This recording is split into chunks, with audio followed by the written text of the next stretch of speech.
ಪ್ರೀತಿಯ ಎಲ್ಲ ಬಂಧುಗಳೇ, ನಿಜ ಹೇಳ್ತಾ ಇದ್ದೇನೆ. ನಿಜಕುಮಾರಿಗೆ ರಾಜ್ಯ ಮಟ್ಟದಲ್ಲಿ 2ನೇ ರ್ಯಾಂಕ್ ಬಂದದ್ದಕ್ಕೆ ನಾವೆಲ್ಲ ಸೇರಿ ಪ್ರೀತಿಯಿಂದ ಅಭಿನಂದಿಸುವಂಥ ಒಂದು ವಿಶಿಷ್ಟವಾದ ಕಾರ್ಯಕ್ರಮ. ನಾವೊಂದು ತಿಳ್ಕೊಳ್ಳುವ, ನಾವು ಅವರಿಗೆ ಅಭಿನಂದಿಸುವುದಕ್ಕಿಂತ ಹೆಚ್ಚು ನಾವೇ ಖುಷಿ ಪಡೋದು. ಯಾಕೆಂದರೆ ನಮ್ಮ ಮನೆಯ ಆಚೆ ಈಚೆ ಬೆಳೆದ ಹುಡುಗಿ ಒಬ್ಬಳು ರಾಜ್ಯ ಮಟ್ಟದಲ್ಲಿ, ಕಲ್ಪನೆ ಮಾಡಿಕೊಳ್ಳಿ, ಕರ್ನಾಟಕ ರಾಜ್ಯ ಮಟ್ಟದಲ್ಲಿ 2ನೇ ರ್ಯಾಂಕ್ ತೆಗಿತಾಳೆ ಅಂದರೆ ಅದು ಸಣ್ಣ ಕೆಲಸ. ಹಾಗಾಗಿ ನಾವು ಏನು ಆಲೋಚನೆ ಮಾಡಬೇಕು ಅಂದರೆ, ನಿಜಕುಮಾರಿಯನ್ನು ಎದುರಿಟ್ಟುಕೊಂಡು ನಾವು ಈಗ ರ್ಯಾಂಕ್ ಅಂತ ನಾನು ಹೇಳ್ತಾ ಇಲ್ಲ, ನಾವು ಸಾಧನೆ ಮಾಡುವುದಕ್ಕೆ ಪ್ರಯತ್ನಗಳನ್ನು ಮಾಡ್ತಾ ಹೋಗಬೇಕು. ಅದಕ್ಕೋಸ್ಕರ ಈ ಕಾರ್ಯಕ್ರಮ. ನಿಮಗೆ ಈ ಮಾತು ಕೇಳಿದ್ದೀರಿಲ್ಲವೋ ಗೊತ್ತಿಲ್ಲ, ಅಥವಾ SFIಗೆ ಈ ಮಾತು ಅದು ಸಮೀಪಕ್ಕೆ ಬರ್ತದೋ ಇಲ್ಲವೋ ಗೊತ್ತಿಲ್ಲ. ಭಗವದ್ಗೀತೆ ಅಂತ ಒಂದು ಪುಸ್ತಕ ಕೇಳಿದ್ದೀರ? ಕೇಳಿದ್ದೀರಿ. ಓಕೆ. ಅದರಲ್ಲಿ ಒಂದು ಕೃಷ್ಣ ಒಂದು ಚಂದದ ಮಾತು ಹೇಳ್ತಾನೆ, ಯಾರು ಎಷ್ಟೇ ದೊಡ್ಡವರಾದರೂ ಕೂಡ ಒಳ್ಳೆಯ ಕೆಲಸಗಳನ್ನು ಅವರು ಮಾಡ್ತಾ ಇರಬೇಕು ಅಂತ. ಈಗ ನೀವು ಆಲೋಚನೆ ಮಾಡಿ, ಒಬ್ಬನ ಹತ್ರ ಕೋಟಿಗಟ್ಟಲೆ ದುಡ್ಡಿದೆ, ಅವ ಏನು ಬೇರೆಯವರಿಗೆ ಉಪಕಾರ ಮಾಡಬೇಕು ಅಂತ ಏನಿಲ್ಲ, ಆದರೆ ಅವನು ಬೇರೆಯವರಿಗೆ ಉಪಕಾರ ಮಾಡಬೇಕು. ಯಾಕೆ ಗೊತ್ತುಂಟ? ಅವ ಮಾಡಿದ ಉಪಕಾರವನ್ನು ನೋಡಿ ಬೇರೆಯವರು ಕೂಡ ಹಾಗೇ ಮಾಡಲಿಕ್ಕೆ ಪ್ರಯತ್ನ ಪಡ್ತಾರೆ. ಅರ್ಥ ಆಗ್ತದೆ ನಾನು ಹೇಳೋದು? ಈಗ ನಾನೊಂದು ಬಸ್ ಸ್ಟ್ಯಾಂಡಲ್ಲಿ ಅಲ್ಲೊಂದು ಪ್ಲಾಸ್ಟಿಕ್ ಬಾಟ್ಲ್ ಬಿದ್ದಿತ್ತು, ಒಂದಷ್ಟು ಕಸ ಬಿದ್ದಿತ್ತು, ಅದನ್ನು ನಾನು ಹೆಕ್ಕಿ ಕಸದ ಬುಟ್ಟಿಗೆ ಹಾಕಿದರೆ ನನ್ನ ಕೆಲವು ವಿದ್ಯಾರ್ಥಿಗಳಿದ್ದಾರಲ್ಲೋ, ಅವ್ರು ನನ್ನ ನೋಡಿದ ಕೂಡಲೇ ಅವರು ಕೂಡ ಕಸ ಹೆಕ್ಕಲಿಕ್ಕೆ ಶುರು ಮಾಡ್ತಾರೆ. ನಾನು ವಿವೇಕಾನಂದ ಕಾಲೇಜಲ್ಲಿ ಸಂಸ್ಕೃತ ಪ್ರೊಫೆಸರು, ನಾನೆಂತ ಕಸ ಹೆಕ್ಕುದು ಅಂತ ನಾನು ಕೂತ್ರೆ, ನನ್ನ ಹಿಂದಿನ ವಿದ್ಯಾರ್ಥಿಗಳಿದ್ದಾರಲ್ಲೋ ಅವರು ಹೇಳ್ತಾರೆ, ನಾವು ಅದನ್ನೆಲ್ಲ ಮಾಡಲಿಕ್ಕೆ ಇರುವುದಲ್ಲ. ನಿಜಕುಮಾರಿ ಸಾಧನೆ ಮಾಡಿದ ಸಾಧನೆ ಏನಿದೆ ಅದು ನಿಮಗೊಂದು ದಾರಿ, ನಿಮಗೊಂದು ಮಹಾ ಹೆದ್ದಾರಿ. ಹಾಗಾಗಿ ಆ ಪುಂಡತ ನಂಕಿಲ್ಲ ಅಂತ ಹೇಳುವುದರಿಂದ ಮತ್ತು ಸಾಧನೆ ಮಾಡುವುದರಿಂದ ನಾವೊಂದಷ್ಟೊಂದು ಹೊಸ ದಾರಿ ಕಂಡು ಹುಡುಕಲಿಕ್ಕೆ ಸಾಧ್ಯ. ನಾನು ನಿಮಗೊಂದು 4 ಶಬ್ದಗಳನ್ನು ಹೇಳ್ತೇನೆ. ನೆನಪಿಟ್ಟುಕೊಂಡ್ರೆ, ಜೀವನ ಪರ್ಯಂತ ನೆನಪಿಟ್ಟುಕೊಂಡ್ರೆ ಆ 4 ಶಬ್ದ ಸಾಕು ನಮ್ಮ ಸಾಧನೆ. ಒಂದು, ಶುರುವಿನ ಶಬ್ದ ಜಗತ್ತನ್ನು ತೆರೆದ ಕಣ್ಣುಗಳಿಂದ ನೋಡುವುದು ಅಂತ ಅರ್ಥ. ನಿಮಗೆ ಸಣ್ಣ ಇಂಗ್ಲೀಷ್ ಅರ್ಥ ಆಗ್ತದ? ಯಾರ್ಯಾರು ನೋಡು ಅನ್ನುವಂಥ ಪದವನ್ನು ಒಡಿಲಿಕ್ಕೆ ಬರ್ತದ? ನಮ್ಮಲ್ಲೆಲ್ಲ ಪದ ಒಡೆದು ಚಂದ ಮಾತನಾಡಲಿಕ್ಕೆ ಆಗ್ತದೆ. ಕಲ್ಪನೆ ಮಾಡಿಕೊಳ್ಳಿ, ನೀವೊಂದು 5ನೇ ಕ್ಲಾಸಿನ ಶಬ್ದಗಳೆಲ್ಲ ನೀವಿದ್ದರೆ, ನಾಲೆಜ್ ಅಂತ ಒಂದು ಪದ ಕೇಳಿದ್ದೀರ? ಎಂತ ಹೇಳಿ ಅರ್ಥ? ನಾಲೆಜ್ ಅಂದರೆ ಆಗ ಅಕ್ಕ ಹೇಳಿದ್ರಲ್ವ, ಜ್ಞಾನ. ಹೌದಲ್ಲ? ಕಲ್ಪನೆ ಮಾಡಿಕೊಳ್ಳಿ, ನಾಲೆಜ್ ಅಂದರೆ ಜ್ಞಾನ, ನೋ ಅಂದರೆ ತಿಳಿಯುವುದು ಅಂತ ಅರ್ಥ. ಅರ್ಥ ಆಗ್ತದಲ್ಲ? ಡೂ ಅಂದರೆ ಮಾಡು. ಅರ್ಥ ಆಗ್ತದಲ್ಲ? ನಾನು ಅದನ್ನು ಪದವಾಗಿ ಹೇಳಿದ್ದು. ಇವತ್ತಿನಿಂದ ನೀವು ಮಾಡಬೇಕಾದ ಕೆಲಸ ಏನು ಗೊತ್ತುಂಟ? ಜಗತ್ತನ್ನು ತೆರೆದ ಕಣ್ಣುಗಳಿಂದ ನೋಡಲಿಕ್ಕೆ ಶುರು ಮಾಡೋದು. ಎಷ್ಟು ಜನ ಇರುವೆ ನಿದ್ದೆ ಮಾಡುವುದನ್ನು ನೋಡಿದ್ದೀರಿ? ಕೈ ಎತ್ತೀರ? ಇರುವೆ ನಿದ್ದೆ ಮಾಡಲೇ ಇಲ್ವಾ? ಎಷ್ಟು ಜನ ಜೇನು ನೊಣ ನಿದ್ದೆ ಮಾಡೋದು ನೋಡಿದ್ದೀರಿ? ಅದಕ್ಕೆ ಬಿಸಿ ಬಿ ಅಂತ ಕರೆಯುತ್ತೆ. ಆಲೋಚನೆ ಮಾಡ್ತಾ ಹೋಗಿ, ಇರುವೆ ನಿದ್ದೆ ಮಾಡಿದ ಉದಾಹರಣೆಯೇ ಇಲ್ಲ. ಹಾಗಾಗಿ ಅದು ಏನು ಮಾಡ್ತದೆ ಗೊತ್ತಾ, ಒಮ್ಮೆ ನೋಡಿದ ಇರುವೆ ನಿಮಗೆ ಮತ್ತೊಮ್ಮೆ ಕಾಣಲಿಕ್ಕೆ ಸಿಗುವುದಿಲ್ಲ, ಅದನ್ನು ನಿಮಗೆ ಗುರುತಿಸಲಿಕ್ಕೂ ಆಗುವುದಿಲ್ಲ. ನಾನು ನಿಮಗೊಂದು ಸುಮ್ಮನೆ ಪ್ರಯೋಗಕ್ಕೆ ಮಾತ್ರ ಮಾಡಬೇಕು, ಮತ್ತು ದಿನಾಲು ಅದನ್ನೇ ಮಾಡ್ತಾ ಕೂತ್ಕೊಳ್ಳೋದಲ್ಲ, ಸೀಸೆರ್ ಪಂಡೇರು ಅಂತ ಹೇಳಿ ಮಾಡಲಿಕ್ಕಿಲ್ಲ. ಹೀಗೊಂದು ಗೋಡೆಯಲ್ಲಿ ಒಂದು ಇರುವೆ ಹೋಗ್ತಾ ಇದೆ ಅಂತ ಇಟ್ಕೊಳ್ಳಿ, ಸಾಲು ಸಾಲು ನೋಡಿದ್ದೀರಿ, ಅಥವಾ ನೆಲದಲ್ಲಿ ಹೋಗ್ತಾ ಇದೆ. ಒಂದು ಪ್ರಯೋಗ ಮಾಡಬೇಕು, ಒಂದೇ ಪ್ರಯೋಗಕ್ಕೆ ಪ್ರಯೋಗ ಮತ್ತೆ ಮಾಡಲಿಕ್ಕಿಲ್ಲ. ಏನು ಮಾಡೋದು ಗೊತ್ತುಂಟ, ಒಂದು ಇರುವೆಯನ್ನು ಸಹಿತ ಹಿಂಸೆ ಅಂತ ತಿಳ್ಕೊಳ್ಳಿಕ್ಕಿಲ್ಲ, ಪ್ರಯೋಗ ಅಂತ ತಿಳ್ಕೊಳ್ಳೋದು. ಒಂದು ಇರುವೆ ಸಹಿತ ಅದನ್ನು ಒತ್ತಿ ಗೋಡೆಗೆ ಹೀಗೆ ಮಾಡಿ ಒಂದು ಅಡ್ಡಗೆರೆ ಎಳೆಯಿತು. ಏನಾಗ್ತದೆ ಗೊತ್ತುಂಟ, ನೋಡಿದ್ದೀರಾ? ನಾನು ಪ್ರಯೋಗ ಮಾಡಿ ಮಾತನಾಡೋದು ನಿಮ್ಮ ಹತ್ರ. ನಾನು ಏನು ಮಾತನಾಡ್ತೇನೋ ಅದೆಲ್ಲ ನನ್ನ ಪ್ರಯೋಗದ ಪ್ರಾಡಕ್ಟ್. ಆಲೋಚನೆ ಮಾಡಿ, ಎಲ್ಲ ಇರುವೆಗಳು ಇಲ್ಲಿವರೆಗೆ ಬರ್ತದೆ, ಇಲ್ಲಿವರೆಗೆ ಬಂದ ಕೂಡಲೇ ಅಲ್ಲೊಂದು ದೊಡ್ಡ ಅಪಾಯ ಇದೆ ಅಂತ ಅದಕ್ಕೆ ಗೊತ್ತಾಗಿದೆ. ಯಾಕೆಂದರೆ ನಮ್ಮ ಪಕ್ಷದವರನ್ನು ಕೊಂದಿದ್ದಾರೆ. ಆಲೋಚನೆ ಮಾಡಿ, ನಮ್ಮ ಯಾವುದು ಇರುವೆಗಳ ಜಾತಿಯನ್ನು ಯಾರೋ ಒಬ್ಬರು ಕೊಂದಿದ್ದಾರೆ ಅಂತ ಅದಕ್ಕೆ ಸ್ಮೆಲ್ಲಲ್ಲಿ ಗೊತ್ತಾಗ್ತದೆ. ಆಲೋಚನೆ ಮಾಡಿ, ಅದು ಏನು ಮಾಡ್ತದೆ ಗೊತ್ತಾ, ಪೀಚೆ ಮೊಟ್ಟೆ ಚಲ್ ಸುರುವಿ ಇಲ್ಲಿವರೆಗೆ ಬರ್ತದೆ, ತಿರುಗ್ತದೆ, ವಾಪಸ್ ಹೋಗ್ತದೆ. ಅಲ್ಲಿವರೆಗೆ ಎಲ್ಲ ಇರುವೆಗಳು ಬರ್ತವೆ, ವಾಪಸ್ ಹೋಗ್ತವೆ. ಮೇಲಿಂದ ಬಂದ ಇರುವೆಗಳು ಇಲ್ಲಿವರೆಗೆ ಬರ್ತವೆ, ವಾಪಸ್ ಹೋಗ್ತವೆ. ಸ್ವಲ್ಪ ಹೊತ್ತಾಗುವಾಗ ಆ ಏನು ಸತ್ತ ಇರುವೆಯ ಸ್ಮೆಲ್ ಏನಿದೆ ಅದು ಗಾಳಿಯಲ್ಲಿ ಹೋಗ್ತದೆ. ಗಾಳಿಯಲ್ಲಿ ಹೋಗಿ ಆದ ಮೇಲೆ ಎಲ್ಲರಿಗೂ ಅಭ್ಯಾಸ ಆಗಿ ಬಿಡುತ್ತದೆ. ಮತ್ತೆ ಸರ್ತ ಹೋಗ್ತಾನೇ ಇರ್ತದೆ, ಬರ್ತಾನೇ ಇರ್ತದೆ. ನಾನು ಇದನ್ನು ಯಾಕೆ ಉಲ್ಲೇಖ ಮಾಡಿದ್ದು ಗೊತ್ತುಂಟ, ಕೆಲವು ಸಲ ನಮಗೆ ನಮ್ಮೆಲ್ಲ ಪ್ರಯತ್ನಗಳ ಮಧ್ಯದಲ್ಲಿಯೂ ಕೂಡ ಸಣ್ಣ ಅಡೆತಡೆಗಳು ಬರ್ತಾ ಇರ್ತವೆ. ಉದಾಹರಣೆಗೆ, ಚಂದ ಬರೆದಿದ್ದೇನೆ, ನಾನು ಅವಳ ಉದಾಹರಣೆ ಹೇಳೋದು, ಚಂದ ಬರೆದಿದ್ದೇನೆ, ನನಗೆ ಗ್ಯಾರಂಟಿ ಇದೆ ಫುಲ್ ಮಾರ್ಕ್ ಸಿಗ್ತದೆ ಅಂತ. ಆದರೆ ನನಗೆ ನನ್ನ ನಿರೀಕ್ಷೆ ಮಾರ್ಕ್ ಸಿಗಲಿಲ್ಲ, ಒಂದು ಅಡೆತಡೆ ಬಂತು. ಅರ್ಥ ಆಗ್ತದಲ್ಲ, ಒಂದು ಅಡೆತಡೆ ಬಂತು. ಆದರೆ ಅವ್ರೇನು ಮಾಡಿದರು, ರಿವ್ಯಾಲ್ಯೂಯೇಷನ್ ಹಾಕಿದರು. ನನಗೆ ಒಂದು ಕನಿಷ್ಠ 30 ವರ್ಷ ಪೇಪರ್ ವ್ಯಾಲ್ಯೂಯೇಷನ್ ಮಾಡಿ ಅನುಭವ ಇದೆ. ತಿಳ್ಕೊಳ್ಳಿ, ಪೇಪರ್ ವ್ಯಾಲ್ಯೂಯೇಷನ್ ಮಾಡಿದಾಗ ನಿಮಗೆ ಇದು ಸ್ವಲ್ಪ ಬೇಗ ಆಯಿತು ನಿಮ್ಮ ಲೆವೆಲಿಗೆ, ಹಾಗೆ ಅಂತೇಳಿ ಅದರಿಂದ ನೆಗೆಟಿವ್ ಆಲೋಚನೆಗಳನ್ನು ಮಾಡಬೇಕು. ಎಷ್ಟೋ ಸಲ ಪೇಪರ್ ತಿದ್ದುವ ಸಂದರ್ಭದಲ್ಲಿ ಮಾರ್ಕ್ಸ್ಗಳ ಮೂಡಿನ ಮೇಲೆ ಮಾರ್ಕ್ಗಳು ಬದಲಾವಣೆ ಆಗ್ತವೆ. ನನ್ನನ್ನು ಸೇರಿ ನೀವು ಆಲೋಚನೆ ಮಾಡಿ, ಅವ ಸುರುವಿಗೆ ಒಂದು ಪುಟದಲ್ಲಿ ಚಿತ್ತು ಮಾಡಿ ಹಾಕಿದ್ದಾನೆ, ತಪ್ಪು ಬರೆದಿದ್ದಾನೆ. ಎರಡನೇ ಪುಟದಿಂದ ತುಂಬ ಚಂದ ಬರೆದರೂ ಕೂಡ ಆ ಮೊದಲ ಪುಟದ ಕಾರಣದಿಂದ ಏನಾಗಿ ಬಿಡ್ತದೆ ಗೊತ್ತುಂಟ, 10ರಲ್ಲಿ ನಾವು 7 ಮಾರ್ಕು ಕೊಟ್ಟದ್ದು. ಆಲೋಚನೆ ಮಾಡಿ, ಯಾಕೆ ಅಂದರೆ ಅವನ ಮೇಲಿನ ಇಂಪ್ರೆಷನ್ಸ್ಗಳು ಚಂದ ಇರಲಿಲ್ಲ. ಹಾಗಾಗಿ ಒಂದೊಂದು ಪ್ರಶ್ನೆಯಲ್ಲೂ 3 ಮಾರ್ಕ್ ಹೋದರೆ ಏನಾಗ್ತದೆ, ಕೊನೆಗೆ ತಲುಪುವಾಗ ಚೊಂಬು. ಅರ್ಥ ಆಗ್ತದಲ್ಲ, ತಲುಪಲಿಕ್ಕೆ ಆಗುವುದಿಲ್ಲ. ಅದಕ್ಕೆ ನಾನು ನಿಮಗೆ ಮೊದಲ ಪದ ಹೇಳಿದ್ದು ನೋಡು ಅಂದರೆ ತಿಳಿದು ಮಾಡು ಅಂತ. ನೋ ಅಂದರೆ ತಿಳಿಯುವುದು, ಡು ಅಂದರೆ ಮಾಡು. ಏನೇ ಆಗಲಿ ಜಗತ್ತಲ್ಲಿ ಸುರುವಿಗೆ ತಿಳಿದು ಮಾಡುವ ಪ್ರಯತ್ನ ಮಾಡಿ. ನಾನು ನಿಮಗೆ ಸಣ್ಣ ಉದಾಹರಣೆ ಕೊಡ್ತೇನೆ. ಎಷ್ಟು ಜನರ ಮನೆಯಲ್ಲಿ ರೇಡಿಯೋ ಇದೆ? ಕೈ ಎತ್ತಿ, ಧೈರ್ಯದಲ್ಲಿ ಕೈ ಎತ್ತಿ.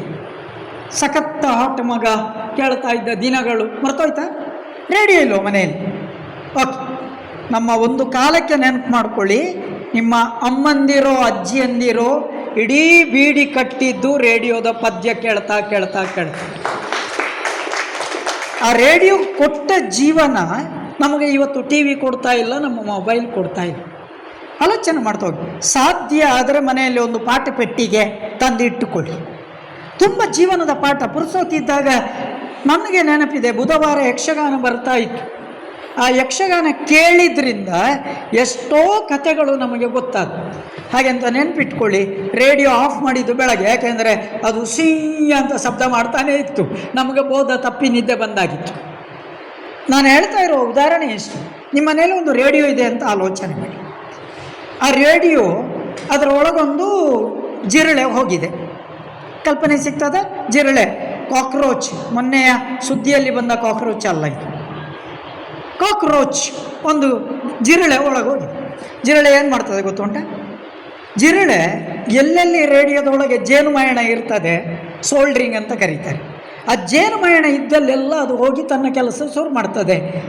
ನಿಮ್ಮ ಪುಸ್ತಕ ಹೇಗೆ ತೂತು ಮಾಡಿ ಹಾಕಿದ, ಅಮ್ಮನ ಸೀರೆ ಹೇಗೆ ತೂತು ಮಾಡಿ ಹಾಕಿದ ಹಾಗೆ ಅಲ್ಲೆಲ್ಲ ಕೊರೆದು ಕೊರೆದು ಕೊರೆದು ಕೊರೆದು ಕೆಲಸ ಮಾಡಿದೆ. ಅಷ್ಟೊತ್ತಿಗಾಗುವಾಗ ರೇಡಿಯೋ ಆನ್ ಮಾಡಿದರೆ ರೇಡಿಯೋ ಕೇಳುವುದಿಲ್ಲ.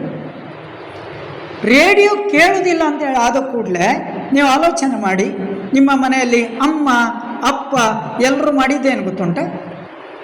ಎಡದ ಕೈಯಲ್ಲಿ ರೇಡಿಯೋ ಮೇಲೆ ಹಿಡ್ಕೊಂಡದ್ದು, ಬಲದ ಕೈಯಲ್ಲಿ ರೇಡಿಯೋಕ್ಕೊಂದು ಪಟ್ಟ ಅಂತ ಹೊಡೆದು. ಇದು ಎಲ್ಲರ ಮನೆಯಲ್ಲೂ ಹೀಗೆ ರೇಡಿಯೋ ಕೇನುಜ್ಜಿ ಅಂತೇಳಿ ಆದ ಕೂಡಲೇ ಪಟ್ಟ ಎರಡು ಹೊಡೆದ. ಆಲೋಚನೆ ಮಾಡಿ, ಅಷ್ಟೊತ್ತಿಗಾಗುವಾಗ ರೇಡಿಯೋ ಸಿಂಹ ಅಂತ ಶಬ್ದ ಮಾಡಿತು ಅಂತ ಇಟ್ಕೊಳ್ಳಿ, ಹಿಸ್ಸಿಂಗ್ ಅಂತ ಕರೀತು. ಅಷ್ಟೊತ್ತಿಗಾಗುವ ನಮಗೆ ಖುಷಿಯೋ ಖುಷಿ, ಓ ರೇಡಿಯೋ ಬದುಕದುಂಡು. ಪದ್ಯ ಕೇಳುವುದಿಲ್ಲ, ರೇಡಿಯೋ ಬದುಕದುಂಡು ಅಂತ. ರೇಡಿಯೋ ಬದುಕದಂಡು ಅಂತ ಆದ ಕೂಡಲೇ ನಮ್ಮ ಪ್ರಯೋಗ ಏನು ಗೊತ್ತಾ? ಮನೆಯಲ್ಲಿ ಪಂಪ್ ರಿಪೇರಿಗೆ ತಂದ ಸ್ಕ್ರೂ ಡ್ರೈವರ್ಸ್ ಇದೆ, ಸುರುವೆ ಅದರಲ್ಲಿ ಎಲ್ಲೆಲ್ಲಿ ಸ್ಕ್ರೂ ಉಂಟು ಅಲ್ಲೆಲ್ಲ ಸ್ಕ್ರೂ ಡ್ರೈವರ್ ಹಾಕಿ ಬಿಚ್ಚಿಸೋದು. ಬಿಚ್ಚಿಸಿದ ಕೂಡಲೇ ಹಾರ್ಮೋನಿಯಂ ಪೆಟ್ಟಿಗೆ ಆಗ್ತದೆ, ಮತ್ತೆ ಪುನಃ ಬಿಚ್ಚಿಸೋದು. ಬಿಚ್ಚಿಸಿ ಆದಮೇಲೆ ಎಲ್ಲೆಲ್ಲಿ ಜಾಗ ಉಂಟ ಅದರದ್ದೊಂದು ಸ್ಪೀಕರ್ ಇರ್ತದೆ, ಅಲ್ಲಿ ಹೀಗೆ ಮುಟ್ಟುವಾಗ ಜಪಕ್ಕ ಅಂತ ಅದು ಮ್ಯಾಗ್ನೆಟ್ ಇರ್ತದೆ, ಅಯಸ್ಕಾಂತ ಇರ್ತದೆ, ಅಲ್ಲಿಗೆ ಎಳೀತದೆ. ಖುಷಿಯೋ ಖುಷಿ. ಮತ್ತೆ ಬಿಚ್ಚಿಸ್ತೇವೆ. ಅಷ್ಟೊತ್ತಿಗಾಗುವಾಗ ಅಪ್ಪ ಗೇಟಲ್ಲಿ ಬರೋದು ನೆನಪಾಗ್ತದೆ, ಕಾಣುತ್ತೆ. ಭಯ ಆಗಲಿಕ್ಕೆ ಶುರು ಆಗ್ತದೆ, ಆಮೇಲೆ ಮತ್ತೆ ನಾಲ್ಕು ಬೊಟ್ಟು ಬೇರುತ್ತೆ ಅಂತ. ಅಷ್ಟೊತ್ತಿಗೆ ಏನು ಮಾಡೋದು? ಎಲ್ಲೆಲ್ಲಿ ಜಾಗ ಉಂಟು ಅಲ್ಲೆಲ್ಲ ಸಿಕ್ಕಿಸಿ ಇಡೋದು. ಕೊನೆಗೆ ಇಷ್ಟು ಉಳೀತದೆ. ಅದನ್ನೇನು ಮಾಡೋದು ಅಂತ ಗೊತ್ತಿಲ್ಲ. ಕೊನೆಗೆ ಏನು ಮಾಡೋದು ಅಂದರೆ ಅದನ್ನೆಲ್ಲ ಒಟ್ಟಿಗೆ ಹಳೆಯ ಬೆಡ್ಶೀಟ್ ಇರ್ತದಲ್ಲ ಮನೆಯಲ್ಲಿ, ಪರ್ಕಟ್ ಮಂದಿರಿ, ಅದರಲ್ಲಿ ಕಟ್ಟಿ ಅಟ್ಟಕ್ಕೆ ಹಾಕಿ ಬಿಡೋದು. ಹೀಗೆ ಸಂಭಾವಿತರಾಗಿ ನಿಲ್ಲುವುದು ಅಪ್ಪನಿದು. ಇಲ್ಲಿಗೆ ರೇಡಿಯೋ ಪುರಾಣ ಮುಗೀತದೆ. ಅದರ ಬದಲು ರೇಡಿಯೋ ಹಾಳಾಗಿದ್ದರೆ ಒಬ್ಬ ರೇಡಿಯೋ ರಿಪೇರಿ ಮಾಡುವವನ ಹತ್ರ ಹೋಗಿ, ಅಣ್ಣ ರೇಡಿಯೋಕ್ಕೇನು ಜನ್ನ ಒಂದೇ ರಿಪೇರಿ ಮತ್ತು ಕೊರಲೆ ಅಂತ ಕೇಳ್ತಿದ್ರೆ ನಮ್ಮ ಮನೆಯ ರೇಡಿಯೋ ಉಳಿತಿತ್ತಲ್ವ? ನಾವು ಇವತ್ತು ಮಕ್ಕಳು ಸೋತದ್ದೇನು ಗೊತ್ತುಂಟ? ನಮಗೆ ಏನು ಗೊತ್ತಿಲ್ಲ ಅದನ್ನು ಗೊತ್ತಿಲ್ಲ ಅಂತೇಳಿ ಸುಮ್ಮನೆಯೇ ಕೂತದ್ದು. ಗೊತ್ತಿಲ್ಲ ಎಂದು ಗೊತ್ತಾಗುವುದೇ ಸ್ವಲ್ಪ ಕಷ್ಟ ಉಂಟು. ಗೊತ್ತಿಲ್ಲ ಎಂದು ಗೊತ್ತಾಗುವುದರ ಮೊದಲ ಲಕ್ಷಣ. ಹಾಗಾಗಿ ನಾವು ಯಾವತ್ತೂ ಕೂಡ ತಿಳ್ಕೊಳ್ಬೇಕು ಬೇಕಾದ ಮಾತೇನು ಗೊತ್ತಾ? ಟೀಚರ್ಸ್ಗಳ ಎದುರಿನಲ್ಲಿ ನಾವು ಸತ್ಯ ಒಪ್ಪಿಕೊಳ್ಬೇಕು. ಎಂಕ ಗೊತ್ತುಂಡು ಅಂದತ್ತು ಎಂಕ ಗೊತ್ತುಜ್ಜಿ ಅಂತ ಸರಿಯಾಗಿ ಒಪ್ಪಿಕೊಳ್ಬೇಕು. ಅರ್ಥ ಆಗ್ತದಲ್ಲ? ಯಾವಾಗ ನಮಗೆ ಗೊತ್ತಿಲ್ಲ ಅಂತ ಗೊತ್ತಾಯಿತೋ ಆಗ ನಾವೇನು ಮಾಡಲಿಕ್ಕೆ ಶುರು ಮಾಡ್ತೇವೆ? ಕಲೀಲಿಕ್ಕೆ ಶುರು ಮಾಡ್ತೇವೆ. ಹಾಗಾಗಿ ಶುರುವಿಗೆ ನಾವು ಮಾಡಬೇಕಾದ್ದೇನು ಗೊತ್ತಾ? ಜಗತ್ತನ್ನು ತೆರೆದ ಕಣ್ಣುಗಳಿಂದ ನೋಡಲಿಕ್ಕೆ ಶುರು ಮಾಡಬೇಕು. ಎಷ್ಟು ಜನ ಗಡಾಯಿ ಕಲ್ಲು ನೋಡಿದ್ದೀರಿ? ಅಲ್ಲಿ ಬಸ್ ಸ್ಟ್ಯಾಂಡಿಗೆ ಹೋದರೆ ಕಾಣ್ತದೆ ಮಾರ್ಯಾರೆ, ಈ ಬದಿಗೆ ಬರುವಾಗ ಕಂಡಿದೆ. ಗಡಾಯಿ ಕಲ್ಲು ನೋಡದವರು ಎಷ್ಟು ಜನ ಹೇಳಿ? ನೋಡದವರು ಎಷ್ಟು ಜನ? ಈಗ ನೀನೊಂದು ಕೆಲಸ ಮಾಡಬೇಕು. ಇಲ್ಲೀಗ ಭಾಷಣ ಆದ ಕೂಡಲೇ ಪಟ್ಟ ಬಸ್ ಸ್ಟ್ಯಾಂಡ್ವರೆಗೆ ಓಡಬೇಕು. ಅಲ್ಲಿ ರೈಟಿಗೆ ಪಟ್ಟ ಕಾಣ್ತದೆ, ಅದನ್ನು ನೋಡಿ ಬರಬೇಕು. ಆಗ್ಬೋದಾ? ಗಡಾಯಿಕಲ್ಲು ಅಂದರೆ ನರಸಿಂಹಗಡ, ಜಮಲಾಬಾದ್. ಓಕೆ, ಗಡಾಯಿಕಲ್ಲು ಅಂತ ನಮ್ಮ ಭಾಷೆ. ಎಸ್, ಓಕೆ, ಸರಿ ಆಯಿತು. ಕಲ್ಪನೆ ಮಾಡಿಕೊಳ್ಳಿ. ಇದನ್ನು ಜಗತ್ತನ್ನು ತೆರೆದ ಕಣ್ಣುಗಳಿಂದ ನೋಡಬೇಕು. ನಾನು ಹೇಳ್ತಾ ಇರೋದು ಹಾಗೆ. ಸುಮ್ಮನೆ ಪಟ್ಟ ಒಂದು ಹಾವು ಅದು ಅದರಷ್ಟಕ್ಕೆ ಹೋಗ್ತಾ ಇದೆ, ನಾವು ಅದನ್ನು ನೋಡ್ತಾನೇ ಬಾಕಿ ಆಗಬೇಕು. ಹೇಗೆ ಹೋಗ್ತದೆ? ಇದೆಲ್ಲ ಅಧ್ಯಯನದ ದಾರಿಗಳು. ಇದು ನಮ್ಮನ್ನು ಏನು ಮಾಡ್ತದೆ ಅಂದರೆ ಜೀವನದ ಪಾಠ ಕೊಡ್ತದೆ. ಉರಿ, ಕೆಂಪು ಉರಿ ನೋಡಿದ್ದೀರಿ?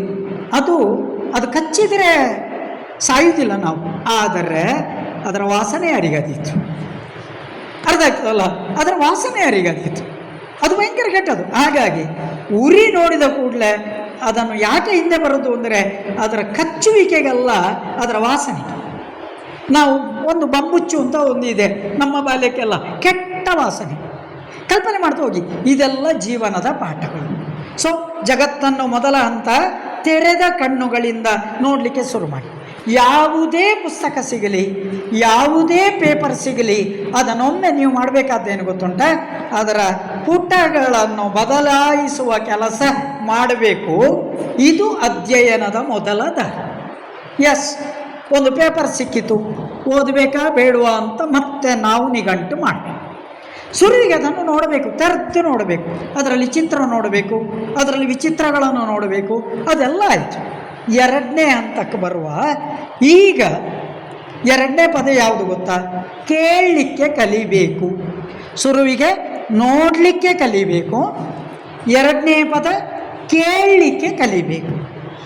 ನನಗೊಂದು ಅಭ್ಯಾಸ ಇದೆ, ಯಾರೇ ಪುತ್ತೂರಿಗೆ ಬಂದು ಭಾಷಣ ಮಾಡಲಿ, ನಾನು ಅಲ್ಲಿ ಹೋಗಿ ಭಾಷಣ ಕೇಳಲಿಕ್ಕೆ ಹೋಗ್ತೇನೆ.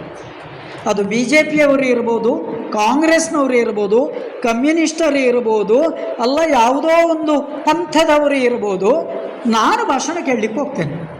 ಎಷ್ಟು ಚಂದ ಇರ್ತದೆ ಗೊತ್ತುಂಟ. ಭಾಷಣ ಕೇಳಿ ಆದಮೇಲೆ ವಾಪಸ್ ಮನೆಗೆ ಹಿಡ್ಕೊಂಡು ಬರಬೇಕು ಅಂತ ಏನಿಲ್ಲ. ಕೆಲವನ್ನು ಅಲ್ಲಿ ಅವರಿಗೆ ವಾಪಸ್ ಕೊಟ್ಟು ಬರೋದು. ಯಾಕೆಂದರೆ ಅದು ಮನೆಗೆ ತಂದರೆ ನಮ್ಮ ತಲೆ ಹಾಳಾಗ್ತದೆ. ಅದನ್ನು ಎಲ್ಲಿ ಚರ್ಚೆ ಮಾಡಬೇಕು ಅಂದರೆ ಅಲ್ಲೇ ಕೂತು ಗಮ್ಮತ್ತಿಗೆ ಕೇಳು. ನೀವು ಆಲೋಚನೆ ಮಾಡಿ, ಎಷ್ಟು ಜನ ಮಾಪಿಳ್ಯ ಪಾಠ ಎಲ್ಲ ಕೇಳಿದ್ದೀರಿ? ಯಾರಾದರೂ ಕೇಳಿದಿರಾ? ನಿಮ್ಮ ಮನೆ ಹತ್ರ ಮಸೀದಿಯಲ್ಲಿ ಚಂದದ ವಾಲು ನಡೀತದೆ, ಎಷ್ಟು ಜನ ಕೇಳಿದ್ದೀರಿ? ಹಳೆ ಪದ ಅದು, ಗಂಭೀರ ಮತ ಪ್ರಸಂಗ, ತುಂಬ ಚಂದ ಕೇಳಲಿಕ್ಕೆ. ಏನಾರು ಅರ್ಥ ಆಗ್ತದೆ? ಏನು ಅರ್ಥ ಆಗೋದಿಲ್ಲ, ಆದರೆ ತುಂಬ ಚಂದ ಆಗ್ತದೆ ಕೇಳಲಿಕ್ಕೆ. ಒಳ್ಳೆ ಸತ್ಯನಾರಾಯಣ ಪೂಜೆ ಮಂತ್ರ ಕೇಳಿದಾಗ ಆಗ್ತದೆ. ತಮಾಷೆ ಅಲ್ಲ, ನಾನು ಹೇಳ್ತಾ ಇರೋ ತಮಾಷೆ. ಅದನ್ನು ಕೇಳುವ ಅಭ್ಯಾಸ ಬೇಕು. ಯಾವುದೇ ಒಬ್ಬ ಮಾಸ್ಟ್ರು, ನನ್ನ ಸಮಯ ಕಡಿಮೆ ಇದೆ ಹಾಗಾಗಿ ಅದನ್ನು ಕಟ್ ಮಾಡ್ತೇನೆ, ಯಾವುದೇ ಮಾಸ್ಟ್ರು ಅವರು ಏನೇ ಹೇಳಲಿ ಅದನ್ನು ಕೇಳಲಿಕ್ಕೆ ಶುರು ಮಾಡಿ. ಅದು ಬೇಕಾ ಬೇಡುವ ಅಂತ ಮನೆಗೆ ಬಂದು ನಿಶ್ಚಯ ಮಾಡೋದು. ಅದನ್ನು ನಾನು ಮತ್ತೆ ಹೇಳ್ತೇನೆ, ಉದಾಹರಣೆ ಹೇಳ್ತೇನೆ. ಈಗ ನೀವು ಆಲೋಚನೆ ಮಾಡಿ, ನಮ್ಮಲ್ಲಿ ಎಷ್ಟೋ ಮಕ್ಕಳಿಗೆ ಗಣಿತ ಅಂದರೆ ಕಷ್ಟ. ಅದು ಯಾಕೆ ಅಂತ ನಮ್ಗೆ ಗೊತ್ತಿಲ್ಲ. ನಾವೆಲ್ಲ ಸುಮ್ಮನೆ ಮಕ್ಕಳಿಗೆ ಇಂಥ ಕ್ಯಾಂಪ್ ಮಾಡಿದಾಗ ನಾವು ಅವರಿಗೆ ಒಂದು ಪದ್ಯ ಕಲಿಸಿಕೊಟ್ಟದ್ದು, ಲೆಕ್ಕ ಸುಲಭ ಲೆಕ್ಕ ಸುಲಭ ಲೆಕ್ಕ ಸುಲಭ ಓ ಅಂತ ಪದ್ಯ. ಅದರ ಆಚೆ ಇಲ್ಲ ಈಚೆ ಇಲ್ಲ ಏನೂ ಇಲ್ಲ, ಸುಮ್ಮನೆ ಪದ್ಯ. ಲೆಕ್ಕ ಸುಲಭ ಲೆಕ್ಕ ಸುಲಭ ಲೆಕ್ಕ ಸುಲಭ ಓ ಅಂತ ಪದ್ಯ. ಸ್ವಲ್ಪ ಹೊತ್ತಾದ ಮೇಲೆ ಆ ಮಕ್ಕಳು ಕೂಡ ಲೆಕ್ಕ ಸುಲಭ ಅಂತ ಹೇಳ್ಕೊಳ್ಳಿಕ್ಕೆ ಶುರು ಮಾಡ್ತಾರೆ. ನಮ್ಮ ಸಮಸ್ಯೆ ಏನು ಗೊತ್ತುಂಟ? ಲೆಕ್ಕದ ಮಾಸ್ಟ್ರು ಅಥವಾ ಟೀಚರು ನಾವು ಏನಾದರೂ ಹೋಮ್ವರ್ಕ್ ಮಾಡದೆ ಶಾಲೆಗೆ ಹೋದರೆ ಗಂಟಿಗೆ ಹೊಡೆದವು. ಹಾಗಾಗಿ ನಮಗೆ ಲೆಕ್ಕದ ಮೇಲೆ ಕೋಪ ಅಲ್ಲ, ಲೆಕ್ಕದ ಟೀಚರ್ ಮೇಲೆ ಕೋಪ, ಗ್ರಾಚಾರ. ಮಾಸ್ಟ್ರ ಮೇಲೆ ಕೋಪ. ಈ ಮಾಸ್ಟ್ರ ಮೇಲಿನ ಕೋಪವನ್ನು ಯಾರ ಹತ್ರ ತೀರಿಸೋದು? ಮಾಸ್ಟ್ರ ಮೇಲೆ ತೀರಿಸ್ಲಿಕ್ಕೆ ಆಗ್ತದೆ ನಮಗೆ? ಅಷ್ಟು ಧೈರ್ಯ ಉಂಟ? ಹಾಗಾಗಿ ಲೆಕ್ಕದ ಮೇಲೆಯೇ ಕೋಪ, ವಿಜ್ಞಾನದ ಮೇಲೆಯೇ ಕೋಪ ಅಲ್ಲ. ತಿದ್ದುಕೊಳ್ಳಿ, ಲೆಕ್ಕದ ಮೇಲೆ ಕೋಪ ಅಲ್ಲ, ಲೆಕ್ಕದ ಟೀಚರ್ ಮೇಲೆಯೂ ಕೋಪ ಅಲ್ಲ. ನಾವು ಮಾಡಬೇಕಾದ್ದೇನು ಗೊತ್ತುಂಟ? ಅದನ್ನು ಮತ್ತೆ ಮತ್ತೆ ಮತ್ತೆ ಮತ್ತೆ ಅವರ ಕಿವಿಯಿಂದ ನಾವು ಕೇಳಬೇಕು. ಒಂದು ಸಲ ಕೇಳೋದು ಮತ್ತು 10 ಸಲ ಓದುವುದು ಒಂದೇ. ಇನ್ನೊಮ್ಮೆ ಹೇಳಬೇಕಾ? ಒಂದು ಸಲ ನೀವು ಸರಿಯಾಗಿ ಕೇಳಿ, ಪಾಠ ಮಾಡೋದನ್ನು, ಮಾಸ್ಟರ್ಗಳು ಪಾಠ ಮಾಡೋದನ್ನು ಸರಿಯಾಗಿ ಕೇಳಿ, ಅದು 10 ಸಲ ನೀವು ಅದನ್ನು ಬರೆದ ಶ್ರಮ ಒಂದೇ. ಹಾಗಾಗಿ ನಾನು ಹಾಗೆ ಹೇಳಿದಲ್ವ, ಶ್ರವಣ ಅಂದರೆ ಕೇಳು. ಯಾರು ಏನೇ ಹೇಳಿ, ನಾನು ಕಲಿತ ಒಂದು ಪಾಠ, ನಮ್ಮಲ್ಲೊಬ್ಬರು ಪ್ರಿನ್ಸಿಪಾಲ್ ಇದ್ರು. ಆ ಪ್ರಿನ್ಸಿಪಾಲ್ರು ದೊಡ್ಡ ಫಾದರ್. ಆ ಪ್ರಿನ್ಸಿಪಾಲ್ರಿಗೆ ಇನ್ನೊಬ್ಬರು ಲೆಕ್ಚರ್ ಹೋಗಿ ಸಾರಿ ಬೈತಿದ್ರು. ಫಾದರ್ ಯು ಆರ್ ಫೂಲ್ ಅಂತ. ಅರ್ಥ ಆಗ್ತದ? ಪಾದರಿಗೆ ಬೈಯುದು, ಫಾದರ್ ಯು ಆರ್ ಫೂಲ್ ಅಂತ. ನಾನು ಹೊರಗೆ ಕೂತಿದ್ದೇನೆ, ಕಲ್ಪನೆ ಮಾಡಿ, ಯಾವುದೇ ಫಾದರ್ ಆಗ್ತಿದ್ರೆ ಯು ಗೆಟ್ ಔಟ್ ಅಂತ ಅವ್ರನ್ನು ಕಳಿಸ್ತೀವಿ. ಆ ಫಾದರ್ ಏನು ಹೇಳಿದ್ರು ಗೊತ್ತುಂಟ? ನನಗೆ ದೊಡ್ಡ ಪಾಠ. ಇವರೆಲ್ಲ ಬಡ ಬಡ ಬಡ ಬಡ ಬೈತಾ ಇದ್ದಾರೆ, ಅವರು ಸುಮ್ಮನೆ ಪ್ರಿನ್ಸಿಪಾಲ್ ಸೀಟಲ್ಲಿ ಕೂತಿದ್ದಾರೆ. ಕೂತೆಲ್ಲ ಆದಮೇಲೆ ಮತ್ತೆ ಮತ್ತೆ ಇವರು ಕೊಕ್ಕೆ ಹಾಕಿ ಬೈತಾ ಇದ್ದಾರೆ. ಇವರು ಒಂದು ಶಬ್ದ ಹೇಳಿ, ಯಸ್ ಕಂಟಿನ್ಯೂ ಅಂತ ಹೇಳಿ, ಹಾಂ, ಮುಂದುವರಿಸು. ಯಾಕೆಂದರೆ ನಿನ್ನ ಬ್ಯಾಟ್ರಿ ಎಲ್ಲ ಡಿಸ್ಚಾರ್ಜ್ ಆಗಬೇಕಲ್ವಾ. ಎಲ್ಲ ಬೈದೆಲ್ಲ ಆದಮೇಲೆ ಯಸ್, ಈಗ ನಾನು ಮಾತನಾಡ್ಲಾ, ಆಲೋಚನೆ ಮಾಡಿ, ಈಗ ನಾನು ಮಾತನಾಡ್ಲಾ ಅಂತೇಳಿ. ಪಾಪ ಮನುಷ್ಯನಿಗೆ ಏನು ಮಾಡಲಿಕ್ಕೂ ಸಾಧ್ಯ. ನಾನು ನಿಮಗೆ ಪಾಠ ಕೇಳೋದು, ಅಮ್ಮ ಬೈದಾಗ, ಅಪ್ಪ ಬೈದಾಗ ಏನೂ ವಾಪಸ್ ಮಾತನಾಡಬೇಡಿ. ಹಾಗಿದ್ರೆ ನಿಮಗೆ ಆ ದಿನ 10 ರೂಪಾಯಿ ಜಾಸ್ತಿ ಖರ್ಚು.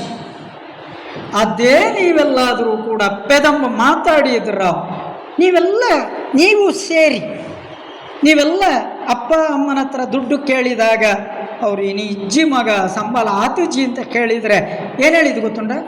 ಅಣ್ಣಗೈನಾಗ ಕೊಡ್ತಾರೆ, ಅಕ್ಕಗೈನಾಗ ಕೊಡ್ತಾರೆ, ಎಂಕೈನಾಗ ಮಾತ್ರ ಕೊರ್ರೈಚೋ ಎಂಕೆ ಪಲ್ಲ ಹಂಚನಿ. ನೆನಪು ಮಾಡ್ಕೊಳ್ಳಿ, ಅದೇ ಶಬ್ದ. ಎಲ್ಲರ ಮನೆಯ ದೋಸೆ ತೂತು, ನಮ್ಮಲ್ಲಿ ಕಾವಲಿಯ ತೂತು, ಗ್ರಾಚಾರ. ಆಲೋಚನೆ ಮಾಡ್ತಾ ಹೋಗಿ. ಅದರ ಬದಲು ನೀವು ಇವತ್ತು ಬಾಯಿ ಮುಚ್ಚಿ ಕೂತು ಅಪ್ಪ ಹೇಳೋದನ್ನೆಲ್ಲ ಸುಮ್ಮನೆ ಕೇಳಿ. ಈ ದೊಡ್ಡ ಪಾಠ. ಅವಳು ರ್ಯಾಂಕ್ ಬರೋದಕ್ಕೂ ಅದೊಂದು ದಾರಿ. ಆಲೋಚನೆ ಮಾಡ್ತಾ ಹೋಗಿ. ಬೇರೆಯವರು ಹೇಳಿದಾಗ ಪೆದಂ ಮಾತಾಡ್ತೀರ, ಅವರಿಗೆ ರ್ಯಾಂಕ್ ಬರ್ತಿರಲಿ. ಕಲ್ಪನೆ ಮಾಡ್ತಾ ಹೋಗಿ. ಬರ್ತಿರಲಿಲ್ಲ, ಬರುವುದಿಲ್ಲ. ಅದಕ್ಕೆ ದಾರಿಯೇ ಇದು. ಆ ಕೇಳುವ ಪೇಷನ್ಸ್ ಉಂಟಲ್ವ, ಅದಕ್ಕೆ ಶ್ರವಣ ಅಂತ ಹೇಳೋದು. ಅದನ್ನು ನಾವು ಕಲಿಬೇಕಾಗ್ತದೆ. ಅದು ಯಾವ ಟೀಚರು ಪಾಠ ಮಾಡೋದಿಲ್ಲ.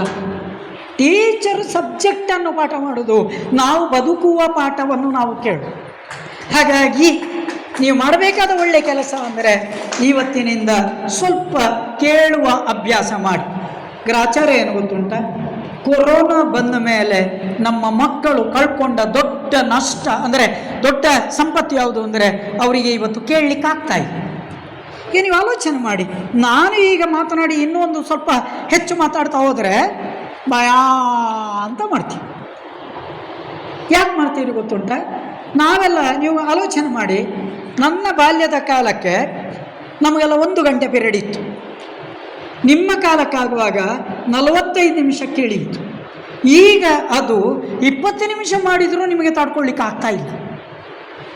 ಯಾಕೆ ಆಗ್ತಾ ಇಲ್ಲ ಅಂದರೆ, ಇದು ನಾನು ಹೇಳಿದಲ್ಲ, WHO ಹೇಳಿದ ಸತ್ಯಗಳು. ಇವತ್ತು ನಮಗೆ ಕೇಳಲಿಕ್ಕೆ ಆಗ್ತಾ ಇಲ್ಲ. ಯಾಕೆಂದರೆ ನಮ್ಮ ಮೊಬೈಲ್ ರಿಂಗ್ ಆಯ್ತಾ ಏನೋ, ಮೆಸೇಜ್ ಬಂತಾ ಏನೋ, ಏನಾದ್ರು ಆಯ್ತಾ ಏನೋ, ಏನಾಗುವುದಿಲ್ಲ. ಜಗತ್ತು ಹಾಗೇ ಇರ್ತದೆ, ನಮಗೆ ಭ್ರಮ. ಆಲೋಚನೆ ಮಾಡಿ. ಅದಕ್ಕೆ ಶ್ರವಣ ಅಂತ ಹೆಸರು. ನಾನು ಮತ್ತೆ ಚಂದದ ಉದಾಹರಣೆ ಮತ್ತೆ ಅದಕ್ಕೆ ಲಿಂಕ್ ಮಾಡಿ ಹೇಳಿ. 3ನೇ ಪದ ನೀವು ಕಲಿಬೇಕಾದ್ದು, ಇದಕ್ಕೆ ನಿಧಿಧ್ಯಾಸನ ಅಂತ, ಮನನ ಅಂತ ಹೇಳುವ ಪದ. ಮನನ ಅಂದರೆ ಅದನ್ನು ನೆನಪು ಮಾಡಿಕೊಳ್ಳುವುದು ಅಂತ ಅರ್ಥ. ಈಗ ನೀವು ಆಲೋಚನೆ ಮಾಡಿ. ನಾನು ನಿಜನ ಭಾಷೆಯಲ್ಲಿ ಹೇಳ್ತೇನೆ. ನಾನು ಕೂಡ ಉಜಿರೆಯಲ್ಲಿ ಆರ್ಟ್ಸಲ್ಲೇ ಓದಿದ್ದು. ನನಗೇನು ನಷ್ಟ ಆಗಲಿಲ್ಲ. ನಾನು ಸಂಸ್ಕೃತ MA ಮಾಡಿದ್ದೇನೆ, PhD ಮಾಡಿದ್ದೇನೆ, ನನ್ನ ಹತ್ರ ಗೋಲ್ಡ್ ಮೆಡಲ್ ಇದೆ, ಎಲ್ಲವೂ ಇದೆ, ಏನೂ ತೊಂದರೆ ಆಗಲಿಲ್ಲ. ನಾನು ಕನ್ನಡ ಮೀಡಿಯಮಲ್ಲೇ ಓದಿದ್ದು. ಭ್ರಮೆ ಬೇಡ. ಇಂಗ್ಲೀಷ್ ಮೀಡಿಯಮಿಗೆ ಹೋದವರಿಗೆ ಮೀಡಿಯಮ್ ಇಂಗ್ಲೀಷ್ ಬರ್ತದೆ ಹೊರತು ಅವರಿಗೆ ಇಂಗ್ಲೀಷ್ ಬರುವುದಿಲ್ಲ. ತಿಳ್ಕೊಳ್ಳಿ. ಯು ಆರ್ ಟಾಕಿಂಗ್ ವಾಟ್ ಅಂತ ಅವ್ರು ಹೇಳುತ್ತಾರೆ, ಕೇಳಿದ್ದೀರಾ? ಅವ್ರು ಹೇಳುವ ಮಾತು ಯು ಆರ್ ಟಾಕಿಂಗ್ ವಾಟ್, ಅದು ಇಂಗ್ಲೀಷ್ ಅವ್ರದ್ದು. ಭಯಗ್ರಸ್ತರಾಗಬೇಡಿ. ಅಥವಾ ನೀವು ಇಂಗ್ಲೀಷ್ ಮೀಡಿಯಮ್ ಹೋದರೂ ಒಳ್ಳೆಯ ಇಂಗ್ಲೀಷ್ ಕಲಿಯಿರಿ, ಮೀಡಿಯಮ್ ಇಂಗ್ಲೀಷ್ ಕಲೀಲಿಕ್ಕೆ ಹೋಗಬೇಡಿ. ಒಳ್ಳೆಯ ಇಂಗ್ಲೀಷೇ ಕಲಿಯುವ ಪ್ರಯತ್ನಗಳನ್ನು ಮಾಡಿ ಇರಲಿ. ಮನನ ಮಾಡೋದು ಅಂದರೆ ಆಲೋಚನೆ ಮಾಡಿ. ನಾನು ಅವಳ ಭಾಷೆಯಲ್ಲಿ ಹೇಳ್ತೇನೆ. ಹಿಸ್ಟ್ರಿ ಓದ್ತಾರೆ, ಎಕನಾಮಿಕ್ಸ್ ಓದ್ತಾರೆ, ಪೊಲಿಟಿಕಲ್ ಸೈನ್ಸ್ ಓದ್ತಾರೆ, ಅಥವಾ ಸೋಷಿಯಾಲಜಿಯ ನೀವು ಯಾವುದು ಓದಿದ್ದೀರಿ ನನಗೆ ಗೊತ್ತಿಲ್ಲ. ಉಜಿರೆಯಲ್ಲಿ ಸೋಷಿಯಾಲಜಿ ಇಲ್ಲ, ಸೈಕಾಲಜಿ. ಓಕೆ, ಅವರು ಅಂಥ ಒಂದು ಸಬ್ಜೆಕ್ಟ್ ಓದ್ತೀರಿ. ಅಥವಾ ನಿಮ್ಮ ಭಾಷೆಗೆ ಬರ್ತಾರೆ. ನಿಮಗೆ ಫಸ್ಟ್ ಅವರು ಕನ್ನಡ ಪಾಠ ಮಾಡ್ತಾರೆ, ಸೆಕೆಂಡ್ ಅವರು ಇಂಗ್ಲೀಷ್ ಪಾಠ ಮಾಡ್ತಾರೆ, ಥರ್ಡ್ ಅವರು ಗಣಿತ ಮಾಡ್ತಾರೆ, ಫೋರ್ತ್ ಅವರು ಸೋಷಲ್ ಸೈನ್ಸ್ ಯಾವುದೋ ಪಾಠ ಮಾಡ್ತಾರೆ. ಸರಿ, ನೀವು ಆಲೋಚನೆ ಮಾಡಿ. ಎಲ್ಲವನ್ನೂ ಕೂಡ ಬೆಳಗ್ಗಿಂದ ಸಂಜೆವರೆಗೆ ಕೇಳಿ ಕೇಳಿ ಕೇಳಿ ಕೇಳಿ ಏನಾಗಿರ್ತದೆ? ತಲೆ ಹಾಳಾಗ್ತದೆ. ಆಲೋಚನೆ ಮಾಡಿ. ಕೇಳಿ ಕೇಳಿ ತಲೆ ಹಾಳಾಗ್ತದೆ. ನೀವು ಮಾಡಬೇಕಾದ್ದು ಏನು ಗೊತ್ತುಂಟ? ಅದನ್ನೆಲ್ಲ ಹಾಗೆ ತಗೊಳ್ಬೇಕು. ಮನೆಗೆ ಹೋಗಿ ಚೀಲ ಬಿಸಾಡ್ತೀರಲ್ಲ ಅಮ್ಮನ ಮುಸುಡಿಗೆ, ಪಾಟ ಚೀಲ ಬಿಸಾಡಿ ಅಮ್ಮ ಚಾ ಕೊಡು ಕಾಫಿ ಕೊಡು ಅಂತ ಬೊಬ್ಬೆಡಿತೇವಲ್ಲ. ಎಲ್ಲ ಆದಮೇಲೆ ಕೈ ಕಾಲೆಲ್ಲ ತೊಳೆದು ಬರೋವಾಗ ಕಾಫಿ ತಿಂಡಿ ಎಲ್ಲ ರೆಡಿ ಇರ್ತದಲ್ವ, ರೆಡಿ ಎಲ್ಲ ಆದಮೇಲೆ ಸುಮ್ಮನೆ ಕಣ್ಣು ಮುಚ್ಚಿ ಕೂತ್ಕೊಳ್ಬೇಕು. ನಾಳೆಯಿಂದ ಪ್ರಯೋಗ ಮಾಡ್ತಾನೆ. ಅರ್ಧ ಗಂಟೆ ಕಣ್ಣು ಮುಚ್ಚಿ ಕೂತ್ಕೊಳ್ಬೇಕು. ಕಣ್ಣು ಮುಚ್ಚಿ ಕೂತಾದ ಮೇಲೆ ಫಸ್ಟ್ ಅವರಲ್ಲಿ ಶ್ಯಾಮಲಾ ಟೀಚರ್ ಕನ್ನಡ ಪಾಠ ಮಾಡಿದ್ದಾರೆ. ಅವರು ಇವತ್ತು ಪಾಠ ಮಾಡಿದ್ದು ಇದು ಏನು ಗೊತ್ತುಂಟ, ರಿಕಾಲ್ ಮಾಡೋದು, ನೆನಪಿಟ್ಟುಕೊಳ್ಳೋದು ಅಂತ. ಇನ್ನೊಂದು ಯಾವುದೋ ಗಣೇಶ ಮಾಸ್ಟ್ರು ಅವರು ಇವತ್ತು ಲೆಕ್ಕ ಪಾಠ ಮಾಡಿದ್ದಾರೆ, ಲೆಕ್ಕದಲ್ಲಿ ಇವತ್ತು ಬೀಜಗಣಿತ ಪಾಠ ಮಾಡಿದ್ದಾರೆ, ಅದು ಇವತ್ತು ಇದು. 3, 4 ಬೇರೆ ಬೇರೆ ಸಬ್ಜೆಕ್ಟ್. ನಿಮ್ಮ ಮನೆಯಲ್ಲಿ ಎಷ್ಟು ಜನರ ಮನೆಯಲ್ಲಿ ಕಂಪ್ಯೂಟ್ರು ಇದೆ ಅಥವಾ ನೋಡಿದ್ದೀರಿ? ಅದರಲ್ಲಿ C drive, D drive, E drive, F drive ಅಂತ ಬೇರೆ ಬೇರೆ ಇರ್ತದೆ. ನಾವು ನಮ್ಮ ಬ್ರೈನನ್ನು, ಮೆದುಳನ್ನು ಹಾಗೆಯೇ ಮಾಡಿಕೊಳ್ಬೇಕು. ಅರ್ಥ ಆಗ್ತದಲ್ವ? ಹಾಗೆಯೇ ಮಾಡಬೇಕು. ಸಿ ಡ್ರೈವಲ್ಲಿ ಪ್ರೋಗ್ರಾಮು ಇಡೀ ಶಾಲೆ, ಡಿ ಡ್ರೈವಲ್ಲಿ ಗಣಿತ, ಎಫ್ ಡ್ರೈವಲ್ಲಿ ಸಮಾಜ, ಜಿ ಡ್ರೈವಲ್ಲಿ ಇನ್ನೊಂದು ಅಂತ ಮಾಡದೆ ಹೋದರೆ ಏನು ಸಮಸ್ಯೆ ಆಗ್ತದೆ ಗೊತ್ತುಂಟ? ಸಮಾಜ ಪರೀಕ್ಷೆಯಲ್ಲಿ ನಾವು ವಿಜ್ಞಾನ ಬರೀತೇವೆ, ವಿಜ್ಞಾನ ಪರೀಕ್ಷೆಯಲ್ಲಿ ಕನ್ನಡ ಬರೀತೇವೆ. ಹಾಗೆ ಬರೆಯದೆ ಇರಬೇಕಾದ್ರೆ ನಾನು ಆಗ ಹೇಳಿದಲ್ವ, ಮನನ ಮಾಡೋದು ಅಂತ ಹೇಳುವ ಪದವನ್ನು ನೆನಪಿಟ್ಟುಕೊಳ್ಬೇಕು. ತಿಳ್ಕೊಳ್ಳಿ, ಶಾಲೆಯಲ್ಲಿ ಹೇಳಿದ ಎಲ್ಲ ವಿಚಾರಗಳು ಕೂಡ ಪರೀಕ್ಷೆಗೆ ಬೇಕಾಗುವುದಿಲ್ಲ. ಶಾಲೆಯಲ್ಲಿ ಟೀಚರ್ ಒಂದು ಚಂದದ ಕಥೆ ಹೇಳ್ತಾರೆ ಅಂತ ಇಟ್ಕೊಳ್ಳಿ, ಅದನ್ನು ನೀವು ಪರೀಕ್ಷೆಯಲ್ಲಿ ಎಲ್ಲಿ ಬರೆಯುವುದು? ಅದನ್ನು ಬರೆದರೆ 0ಯಿಂದ 0 ಕಳೆದರೆ 0, 0ಗೆ 0 ಕೂಡಿಸಿದರೆ 0, 0ಯಿಂದ 0 ಗುಣಿಸಿದರೆ 0. ಅರ್ಥ ಆಗ್ತದಲ್ಲ? Full mark. ಯಾವುದು? ಪೂಜ್ಯ.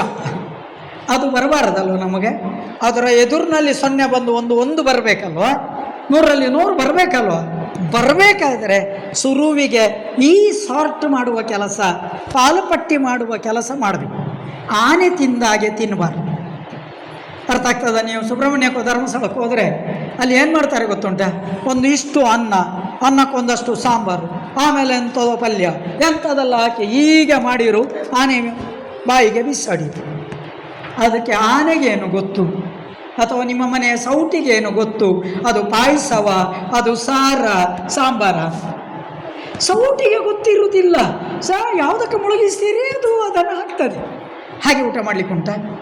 ಉಪ್ಪಿನಕಾಯಿ ಮತ್ತು ಪಾಯಸವನ್ನು ಒಟ್ಟಿಗೆ ಕಲಸಿ ತಿನ್ನಲಿಕ್ಕುಂಟ? ಇಲ್ಲಲ್ವಾ? ಗಣಿತವನ್ನು ಮತ್ತು ಸಮಾಜವನ್ನು ಒಟ್ಟಿಗೆ ಚೌಚೌ ಮಾಡಲಿಕ್ಕಿಲ್ಲಲ್ವ? ಅದು ಮಿಕ್ಸರ್ ಅಲ್ಲ. ಅದಕ್ಕೆ ಏನು ಮಾಡಬೇಕು ಅಂದರೆ, ನಾನು ಆಗ ಹೇಳಿದ ಹಾಗೆ ಮನನ ಎಲ್ಲ ಮಾಡಿ ಬೇಡದ್ದನ್ನೆಲ್ಲ ಬಿಡಿದ್ರು. ಟೀಚರು ಒಂದು ಕತೆ ಹೇಳಿದರು ಅಂತ ಇಟ್ಕೊಂಡು, ಪಂಚತಂತ್ರದ್ದು ಯಾವುದೋ ಒಂದು ಕತೆ ಹೇಳಿದರು. ನಾನು ಹೇಳಬಲ್ಲೆ, ನನ್ನ ಸಮಯ 10 ನಿಮಿಷ ಹೇಳಿದ್ದು, ಆದರೂ ನಾನು ಪುತ್ತೂರಿಂದ ಬಂದದ್ದು, ಹಾಗಾಗಿ ನಾನು 10 ನಿಮಿಷದಲ್ಲಿ ಮುಗಿಸಿರೋ ಅರ್ಥ ಇಲ್ಲ. ಆಲೋಚನೆ ಮಾಡ್ತಾ ಹೋಗಿ. ಹಾಗೆ ಅಂತೇಳಿ 1 ಗಂಟೆ ಬೆಲ್ಲ ಹೊಡೆದ ಕೂಡಲೇ ನಿಲ್ಲಿಸುವ ಜಾತಿ ಅಲ್ಲ, ಅದರ ಮೊದಲೇ ನಿಲ್ಲಿಸ್ತೇನೆ. ಮಾಸ್ಟರ್ಗಳಿಗೆ ಅಭ್ಯಾಸ ಉಂಟು, ಬೆಲ್ಲ ಹೊಡೆದ್ರೆ ಮಾತ್ರ ನಿಲ್ಲಿಸು, ಅದಲ್ಲ. 4ನೇ ಹಂತ ಏನಿದೆ ಅದು ಏನು ಗೊತ್ತುಂಟ? ಎಲ್ಲ ಕಸ ಎಲ್ಲ ತೆಗೆದು ಶಾಲೆಯಲ್ಲಿ ತುಂಬ ವಿಷಯಗಳಿವೆ. ಆಲೋಚನೆ ಮಾಡಿ, ಬೇಕಾದ್ದು ಬೇಡದ್ದು, ಯಾವ ಬೈದದ್ದು, ಇವ ಹೇಳಿದ್ದು. ನಮ್ಮಲ್ಲೆಲ್ಲ ಇತ್ತೀಚಿನ ಮಕ್ಕಳ ಭಾಷೆ ನೋಡುವಾಗಲೇ ನಮಗೆ ಭಯ ಆಗಲಿಕ್ಕೆ ಶುರು ಆಗ್ತದೆ. ನಮ್ಮಲ್ಲೆಲ್ಲ ಟೀಚರ್ ಹೇಳಿದ್ದುಂಟು, ಕಂಡ್ರೆ ಕುಟ್ಟಿ. ಅರ್ಥ ಆಗ್ತದ? ತಪ್ಪು ಮಾಡಿದವ ಯಾರಾದರೂ ಕಂಡ್ರೆ ಅವನ ತಲೆಗೆ ಕುಟ್ಟಿ. ಆದರೆ ನಾವು ಅದನ್ನು ಏನು ಮಾಡಿದ್ದು ಅಂದರೆ ಕಂಡ್ರೆ ಕುಟ್ಟಿ ಅಂತ ಬೈದು. ಸರಿಯಾದ ಪದ ಇತ್ತು ಅದು. ತಪ್ಪು ಮಾಡಿದವ ಕಂಡ್ರೆ ಕುಟ್ಟಿ, ಆದರೆ ನಮ್ಮಲ್ಲಿ ಈಗ ಕಂಡ್ರೆ ಕುಟ್ಟಿ. ಅರ್ಥ ಆಗ್ತವಲ್ಲ? ಇದು ಯಾವ ಕೆಟ್ಟ ಭಾಷೆ ಅಲ್ಲ ಅದು. ಅಂತ ತುಂಬ ಇದೆ ನಮ್ಮ ಒಳಗೆ. ಆಲೋಚನೆ ಮಾಡ್ತಾ ಹೋಗಿ. ಶಾಲೆಯಿಂದ ನೀವು ಬರುವಾಗ ಕಲ್ತಷ್ಟು ಕೆಟ್ಟ ಪದಗಳನ್ನು ನಾವು ಎಲ್ಲಿಯೂ ಕಲೀಲಿಲ್ಲ. ಹೌದಲ್ವ? ನೋಡಿ, ಅದಕ್ಕೆ ಸ್ವಲ್ಪ ಸೆನ್ಸಾರ್ ಹಾಕ್ಕೊಳ್ಬೇಕು, ನಾವು ಬ್ರೇಕ್ ಹಾಕ್ಕೊಳ್ಬೇಕಾಗ್ತದೆ. ಶಾಲೆಯಲ್ಲಿ ಏನೆಲ್ಲ ಕೆಟ್ಟ ಪದ ಕೇಳಿದ್ದೀರಿ, ಕಲ್ತದ್ದಲ್ಲ, ಕೇಳಿದ್ದೀರಿ, ಅದನ್ನೆಲ್ಲ ಶಾಲೆಯ ಕಾಂಪೌಂಡ್ನ ಆ ಕಸದ ಬುಟ್ಟಿಯಲ್ಲೇ ಹಾಕಿ ಬರಬೇಕು. ಅದಕ್ಕೆ ನಾನು ಹೇಳಿದ್ದು, ಒಳ್ಳೆಯ ವಿಚಾರಗಳು ಮಾತ್ರ ಬರುವುದಕ್ಕೆ ನಿಧಿಧ್ಯಾಸನ ಅಂತ 4ನೇ ಹಂತ ನಾವು ಕಲಿಬೇಕು. ನಾನು ನಿಮಗೊಂದು ಸರಳ ಉದಾಹರಣೆ ಕೊಡ್ತೇನೆ, ಮತ್ತೆ ನನ್ನ ಭಾಷಣ ನಿಲ್ಲಿಸಬೇಕು. ಒಂದು ಕತೆ ಹೇಳಿ ನಿಮಗೆ. ಎಷ್ಟು ಜನಕ್ಕೆ ತುಪ್ಪ ಗೊತ್ತುಂಟು, ನೆಯ್ಯಿ ಗೊತ್ತುಂಟ? Very good. ನೆಯ್ಯಿ ತಿಂತಾರ? ನೆಯ್ಯಿ ತಪ್ಪ, ನೆಯ್ಯಿ ಚೋರು. ಓಕೆ, ಎಸ್, ಕೈ ಕೆಳಗೆ. ಎಷ್ಟು ಜನರಿಗೆ ಬೆಣ್ಣೆ ಗೊತ್ತುಂಟು? ಬ್ರೆಡ್ ಬಟರ್ ಟೋಸ್ಟ್ ಗೊತ್ತುಂಟ? ಇವತ್ತಿನ ಬ್ರೆಡ್ ಅದು ಒಂದು ವಾರ ಕೈ ಕೆಳಗೆ ಹಾಕಿ ಅಂಗಡಿಯಲ್ಲಿ ಉಳೀತದೆ. ಅದನ್ನು ಬೇಕರಿಯ ವಾಪಸ್ ತಗೊಂಡೋಗ್ತಾನೆ. ವಾಪಸ್ ತಗೊಂಡೋಗಿ ಮರುದಿನ ಅದನ್ನು ಬಟರ್ ಮಾಡಿ ಇಡ್ತಾನೆ. ಅರ್ಥ ಆಗ್ತದೆ? ಉಂಡೆ ಉಂಡೆ ಮಾಡಿ ವಾಪಸ್ ಕಳಿಸ್ತಾನೆ. ಉಂಡೆ ಉಂಡೆ ಮಾಡಿ ಆದಮೇಲೆ ಅದೂ ಸೇಲ್ ಆಗಲಿಲ್ಲ, ತೊಟ್ಟೆಯಲ್ಲೇ ಬಾಕಿ ಆಯಿತು. ಅದಾದಮೇಲೆ ವಾಪಸ್ ತೊಗೊಂಡೋಗ್ತಾನೆ, ಅದನ್ನೇ ಟೋಸ್ಟ್ ಮಾಡಿ ವಾಪಸ್ ಕಳಿಸ್ತಾನೆ. ನಾವು ಚಾದೊಟ್ಟಿಗೆ ರುಚಿಯ ಟೋಸ್ಟು. ಅರ್ಥ ಆಗ್ತದಲ್ಲ? ಅಳಿಯಲ್ಲ ಮಗಳ ಗಂಡ ಅತಿ ಆಲೋಚನೆ ಮಾಡ್ತಾ ಹೋಗಿ. ನಿನ್ನೆಯ ಜಿಲೇಬಿ ಇವತ್ತಿನ ಲಾಡು. ಜಾಗೃತ ಮಾಡಿಕೊಳ್ಳಬೇಕು. ಜಿಲೇಬಿ ಉಳಿದ್ರೆ ಅದು ಬೇಕರಿಯಲ್ಲಿ ಮರುದಿನ ಲಾಡಾಗಿಯೇ ಬರುತ್ತೆ. ಹಾಗಾಗಿ ನೋಡಿ, ಮನೆಯಲ್ಲಿ ಲಾಡು ಮಾಡಿದರೆ ಎಷ್ಟು ಕ್ರಿಸ್ಪಿ ಇರ್ತದೆ, ಸಣ್ಣ ಸಣ್ಣ ಉಂಡೆ ಉಂಡೆ ಚಂದ ಇರ್ತದೆ ನೋಡಿ. ನಂಗೆ ಗೊತ್ತಿಲ್ಲ ನಿಮ್ಮಲ್ಲಿ ಯಾರಾದರೂ ಬೇಕರಿ ಇದ್ದರೆ, ನನಗೆ ಗೊತ್ತುಂಟು. ನನ್ನ ಫ್ರೆಂಡ್ ಬೇಕರಿಯವರಿಗೆ ಕಲ್ಪನೆ ಮಾಡ್ತಾ ಹೋಗಿ. ಜಾಗೃತ ಮಾಡಿ ಅಂತ ನಾನು ಹೇಳೋದು. ನಾನು ಯಾವುದನ್ನೆಲ್ಲ ತಿನ್ನಬೇಡಿ, ಯಾವುದನ್ನು ತಿನ್ನಬಾರ್ದು ಅಂತ ಇವತ್ತು ಹೇಳಬೇಕು. ಓಕೆ, ಈಗ ಕಲ್ಪನೆ ಮಾಡಿ. ಎಷ್ಟು ಜನರಿಗೆ ಬೆಣ್ಣೆ ಗೊತ್ತುಂಟು? ಬೆಣ್ಣೆ ಮುರುಕು ಗೊತ್ತುಂಟು? ಕೇಳಿದಿರಿ ಕೈ ಕೆಳಗೆ. ಎಷ್ಟು ಜನರಿಗೆ ಮೊಸರು ಗೊತ್ತುಂಟು? ಕರ್ಡ್ಸ್. ಎಸ್, ಗೊತ್ತುಂಟು. ಎಷ್ಟು ಜನರಿಗೆ ಹಾಲು ಗೊತ್ತುಂಟು? ಹಾಲು ತೊಟ್ಟೆಯಲ್ಲಿ ಬರುವುದಾ, ಮರದಲ್ಲಿ ಬರುವುದಾ, ಗಿಡದಲ್ಲಿ ಬರುವುದಾ? ಹಾಲು ಯಾವುದರಿಂದ ಬರುವುದು? ಹಸುವಿನಿಂದ. ಥ್ಯಾಂಕ್ಸ್. ತುಂಬ ಜನ ತೊಟ್ಟೆಯಲ್ಲಿ ಬರುವುದು ಅಂತ ಹೇಳ್ತಾ ಇರೋರು ಇದ್ದಾರೆ. ಓಕೆ, ನಿಮಗೆ ಗೊತ್ತುಂಟು. ನೀವು ನನ್ನ ಹಾಗೆ ಹಳ್ಳಿಯವರು. ಆಲೋಚನೆ ಮಾಡಿ. ಈಗ ನಾನಾಗ ಏನು ಹೇಳಿದ್ದೇನೆ 4 ಪದ, ಅದನ್ನು ನೆನ್ಪಿಟ್ಕೊಳ್ಬೇಕು. ಅದನ್ನು ನೆನ್ಪಿಟ್ಕೊಂಡು ಎಷ್ಟು ಜನರ ಮನೆಯಲ್ಲಿ ದನ ಸಾಕ್ತೀರಿ? ಕೈ ಎತ್ತಿ. ಓಕೆ, 6 ಜನ ಸಾಕು. ನೀವು ನಮಗೆ ನಿಜವಾಗಿ ಕಾಮಧೇನುಗಳು. ನೀವು ಹಾಲು ಕೊಡೋದ್ರಿಂದ ನಾವು ಇವತ್ತು ಚಾ ಕುಡಿಯುವುದು. Okay, thanks. ಕಷ್ಟ ಎಷ್ಟಿದೆ ಅಂತ ನಂಗೆ ಗೊತ್ತು. ಈಗ ಕಲ್ಪನೆ ಮಾಡಿ, ಒಂದು ಒಳ್ಳೆಯ ಪಾಠ ಕೇಳೋದು ಅಂದರೆ ಏನು ಗೊತ್ತುಂಟ? ಹಾಲು ಕರೆದು, ಮೊಸರು ಮಾಡಿ, ಬೆಣ್ಣೆ ತೆಗೆದು, ತುಪ್ಪ ಮಾಡುವುದಕ್ಕೆ ಪಾಠ ಅಂತ ಹೆಸರು. ನೆಂಚಿನ ಮಾಸ್ಟರ್ ಇರ್ನ ಅಂತ ಹೇಳಿ ತಲೆ ಬಿಸಿ ಮಾಡಬೇಡಿ. ಕಲ್ಪನೆ ಮಾಡಿಕೊಳ್ಳಿ. ಹಾಲು ಅಂದರೆ ಏನು ಗೊತ್ತುಂಟ? ಡೈರಿಯಲ್ಲಿ ಏನು ಮಾಡ್ತಾರೆ? ಹಾಲು ಕಲೆಕ್ಟ್ ಮಾಡ್ತಾರೆ ಅಲ್ವಾ? ಶಾಲೆ ಅಂತ ಕಲ್ಪನೆ ಮಾಡಿಕೊಳ್ಳಿ. ಶಾಲೆ ಅದು ಹಾಲು ಸಂಗ್ರಹದ ಜಾಗ, ಡೈರಿಯಾಗೆ. ನೀವು ಕೂಡ ಹಾಗೆ ಶಾಲೆಗೆ ಹೋಗ್ತೀರಿ, ಎಲ್ಲ ಪಾಠ ಕೇಳ್ತೀರಿ. ಅದರಲ್ಲಿ ಎಮ್ಮೆ ಹಾಲಿದೆ, ಅದರಲ್ಲಿ ದನದ ಹಾಲಿದೆ, ಬೇಕಾದ್ರೆ ಆಡಿನ ಹಾಲಿದೆ, ಬೇಕಾದ್ರೆ ಒಂಟೆ ಹಾಲಿದೆ, ಒಂಟೆ ಹಾಲು ಕೊಡ್ತದೆ. ಕತ್ತೆ ಹಾಲಿದೆ, ಬೇಕಾದರೆ ಕತ್ತೆ ಹಾಲು ಕೊಡ್ತದೆ. ಕಲ್ಪನೆ ಮಾಡ್ತಾ ಹೋಗಿ. ಹುಲಿಯ ಹಾಲು ಬೇಕಾದರೆ ಸೇರಿಸಿ, ಯಾವುದು ಬೇಕಾದರೂ ಆಗ ಅದು ಹಾಲು. ನಾವು ಹಾಲು ಹಾಳಾಗಬಾರ್ದು ಅಂತ ಆದರೆ ಏನು ಮಾಡಬೇಕು ಹೇಳಿ? ಅಮ್ಮ ಏನು ಮಾಡ್ತಾಳೆ? ಪೇರ್ಕೋದಿಪ್ಪಾವನೆ ಅಲ್ವಾ? ಪೇರ್ಕೋದಿಪ್ಪಾವನೆ ಅಲ್ವಾ? ಸರಿ, ಶಾಲೆಗೆ ಹೋಗಿದ್ದೀರಿ, ಎಲ್ಲ ಪಾಠ ಕೇಳಿದ್ದೀರಿ. ಈಗ ಮನೆಗೆ ಬಂದು ಮಾಡುವ ಕೆಲಸ ಏನು ಗೊತ್ತುಂಟ? ಹಾಲು ಕುದಿಸಿ, ಅದು ಹಾಳಾಗಬಾರ್ದು ಅಂತ ಹೇಳಿದ್ರೆ ಏನು ಹಾಕಬೇಕು? ಅದನ್ನು ಕುದಿಸಬೇಕು. ಅದಕ್ಕೆ ಹಾಲು ಮೊಸರು ಹಾಕಬೇಕಾದ್ರೆ ಎಂತ ಹಾಕಬೇಕು? ಹಾಲು ಮೊಸರು ಹಾಕಬೇಕಾದ್ರೆ ಎಂತ ಹಾಕ್ಬೇಕು ಹೇಳಿ? ದೊಡ್ಡ ಜೀವನದ ಪಾಠ ಇದು, ನಿಮ್ಗೆ ಗೊತ್ತಿಲ್ಲದ ಪಾಠ. ಹಾಲು ಮೊಸರು ಆಗಬೇಕಾದ್ರೆ ಎಂತ ಮಾಡಬೇಕು ಹೇಳಿ? ನೀವು ಬೆಳ್ತಂಗಡಿಯವರು, ನೀವು ಡೆಲ್ಲಿಯವರಲ್ಲ. ಹಾಲಿಗೆ ಸ್ವಲ್ಪ ಮಜ್ಜಿಗೆ ಹಾಕಿ. ಕಲ್ಪನೆ ಮಾಡಿ, ಹಾಲು ಕುದಿಸಿ ಆದ ಹಾಲಿಗೆ ಸ್ವಲ್ಪ ಮಜ್ಜಿಗೆ ಹಾಕಿದರೆ ಅದಕ್ಕೆ ಹೆಪ್ಪು ಅಂತ ಕರೆಯುವುದು. ನಿಮ್ಮ ಮನೆಯಲ್ಲಿ ಪ್ಯಾಕೆಟ್ ಮೊಸರೇ ತಗೊಂಡು ಹೋಗೋದ್ರಿಂದ ಈ ಎಲ್ಲ ಸಮಸ್ಯೆ ಮಾಡಬೇಡಿ. ಆ ಪ್ಯಾಕೆಟ್ ಹಾಲು ಕನಿಷ್ಠ ಕೊಳ್ತು ವಾಸನೆ ಬಂದ ಹಾಲು. ಆಲೋಚನೆ ಮಾಡ್ತಾ ಹೋಗಿ. ಹತ್ತಿರದ ಮನೆಯಲ್ಲಿ ಹಾಲು ಮಾರ್ತಿದ್ರೆ ಅಲ್ಲಿಂದಲೇ ಹಾಲು ತಗೊಳ್ಳೋ ಪ್ರಯತ್ನಗಳನ್ನು ಮಾಡಿ. ನನಗೆ ಗೊತ್ತಿದೆ ಅದರ ಕತೆ, ಹಾಗಾಗಿ ನಾನು ಹೇಳಿ. ಕಲ್ಪನೆ ಮಾಡಿ, ಆ ಏನು ಹಾಲಿದೆ, ಕುದಿಸಿದ ಹಾಲು ಆರಿದ ಮೇಲೆ ಹೆಪ್ಪು ಹಾಕಿದರೆ ಹಾಲು ತೆಳು ಇದ್ರೂ ಕೂಡ ಮೊಸರಾಗುವಾಗ ಏನಾಗ್ತದೆ? ಗಟ್ಟಿ ಆಗ್ತದೆ. ಕಲ್ಪನೆ ಮಾಡಿ, ಗಟ್ಟಿ ಆಗ್ತದೆ. ಯಾಕೆ ಗಟ್ಟಿ ಆಯಿತು? ನಾನಾಗ ಹೇಳಿದ್ದೇನೆ, ಶಾಲೆಯಲ್ಲಿ ಕೇಳಿದ ಪಾಠವನ್ನು ಮನೆಯಲ್ಲಿ ಬಂದು ಸಾರ್ಟ್ ಮಾಡ್ತಾ ಹೋದರೆ ಆ ವಿಷಯಗಳು ಗಟ್ಟಿಯಾಗಲಿಕ್ಕೆ ಶುರು ಆಗ್ತವೆ. ಈಗ ನಾನು ಹೇಳಿದೆ ಕಸ ತೆಗಿಬೇಕು, ಬೇಡದ್ದೆಲ್ಲ ತೆಗಿಬೇಕು. ಏನು ಮಾಡಬೇಕು? ಮೊಸರನ್ನು ಕಡಿಬೇಕು. ಅರ್ಥ ಆಗ್ತದಲ್ಲ? ಜಾರ್ ಬೋರ್ ಬೊಮ್ಮಕ್ಕ ನಮ್ಮ ಕಾಲದ ಪದ್ಯ ಅದು. ನೀವೆಷ್ಟು ಈ ಪದ್ಯ ಹೇಳಿದ್ದೀರಿ? ನಮ್ಮ ಕಾಲಕ್ಕಿತ್ತದು. ಜಾರ್ ಬೋರ್ ಬೊಮ್ಮಕ್ಕ, ಮೊಸರು ಕಡಿವೆ ತಿಮ್ಮಕ್ಕ, ಕಾಳು ನಾಯಿ ಬಂದಿತ್ತು, ಬೊಳ್ಳು ನಾಯಿ ಬೊಗಳೀತು, ಮದ್ದು ತಾರೋ ಮಾವಯ್ಯ, ಮದ್ದಿನ ಚೀಲ ಬಿದ್ದೋಯ್ತಪ್ಪ ಬಿದ್ದೋಯ್ತು. ನಮ್ಮ ಕಾಲದ ಪಾಠ. ನೀವು ಕಲ್ತದ್ದು ಗ್ರಾಚಾರ ಏನು ಗೊತ್ತುಂಟಾ? ನಿಮ್ಮಿಂದಾಗಿ ಮಳೆ ಬರುವುದಿಲ್ಲ. ರೈನ್ ರೈನ್ ಗೋಯವೇ ನೀವು ಹೇಳಿದ ಪದ್ಯ. ನಾವು ಹೇಳಿದ ಪದ್ಯ ಬಾರಪ್ಪೋ ಮಳೆ ರಾಯ, ಹೂವಿನ ತೋಟಕ್ಕೆ ನೀರಿಲ್ಲ, ಹುಯ್ಯೋ ಹುಯ್ಯೋ ಮಳೆ ರಾಯ. ಗ್ರಾಚಾರಕ್ಕೆ ಸೆಕೆಯಾಗಿ ಸಾಯ್ತೇವೆ. ಅರ್ಥ ಆಯ್ತಲ್ಲ? ನೀವು ಪದ್ಯ ಹೇಳಿದ್ದು ಯಾವುದು? Hot cross buns, hot cross buns. ಆ ಬನ್ನದಿಂದ ಹೀಗಾಯ್ತು ನಿಮ್ಮ ಪರಿಸ್ಥಿತಿ. ನಾವು ಇಡ್ಲಿ ತಿಂದದ್ದು, ನೀವು ಮೈದಾದ ವಿಷ ಬನ್ನ ತಿಂದದ್ದು. ಆಲೋಚನೆ ಮಾಡ್ತಾ ಹೋಗಿ. ಇರಲಿ, ವಿಷಯಕ್ಕೆ ಬರೋ. ಮೊಸರು ಕಡ್ದಾದ್ಮೇಲೆ ಏನು ಬರ್ತದೆ ಗೊತ್ತಾ? ಬೆಣ್ಣೆ ಬರ್ತದೆ. ಆಗ ನೀವು ಹೇಳಿದ ಬೆಣ್ಣೆ ಬರ್ತದೆ. ಮೊಸರು ಕಡಿಬೇಕು.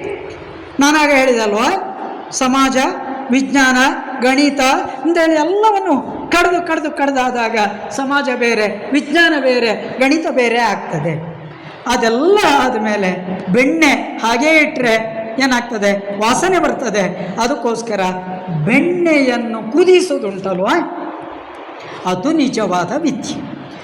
ಏನು ನಿಜಕುಮಾರಿ ಪರೀಕ್ಷೆಗೆ ಬರೆದದ್ದು ಅದು ಏನು ಗೊತ್ತುಂಟ? ಅದು ಬೆಣ್ಣೆಯನ್ನು ಕುದಿಸಿದ ತುಪ್ಪ. ಪರೀಕ್ಷೆಗೆ ಏನು ಬೇಕು ಅವಳು ಕಲ್ಪನೆ ಮಾಡಿ. 1 ವರ್ಷ ಓದಿದ್ದಾಳೆ, ಹಿಸ್ಟ್ರಿ ಓದಿದ್ದಾಳೆ, ಆ ಹಿಸ್ಟ್ರಿಯಿಂದ ತುಪ್ಪ ತೆಗೆದಿದ್ದಾಳೆ. ಅದನ್ನು ಪರೀಕ್ಷೆಯ ಕ್ವಶನ್ ಪೇಪರಿಗೆ ಎಷ್ಟು ಬೇಕೋ ಅದನ್ನಷ್ಟನ್ನೇ ಬರೆದು. ನಮ್ಮ ಸಮಸ್ಯೆ ಏನು ಗೊತ್ತುಂಟ?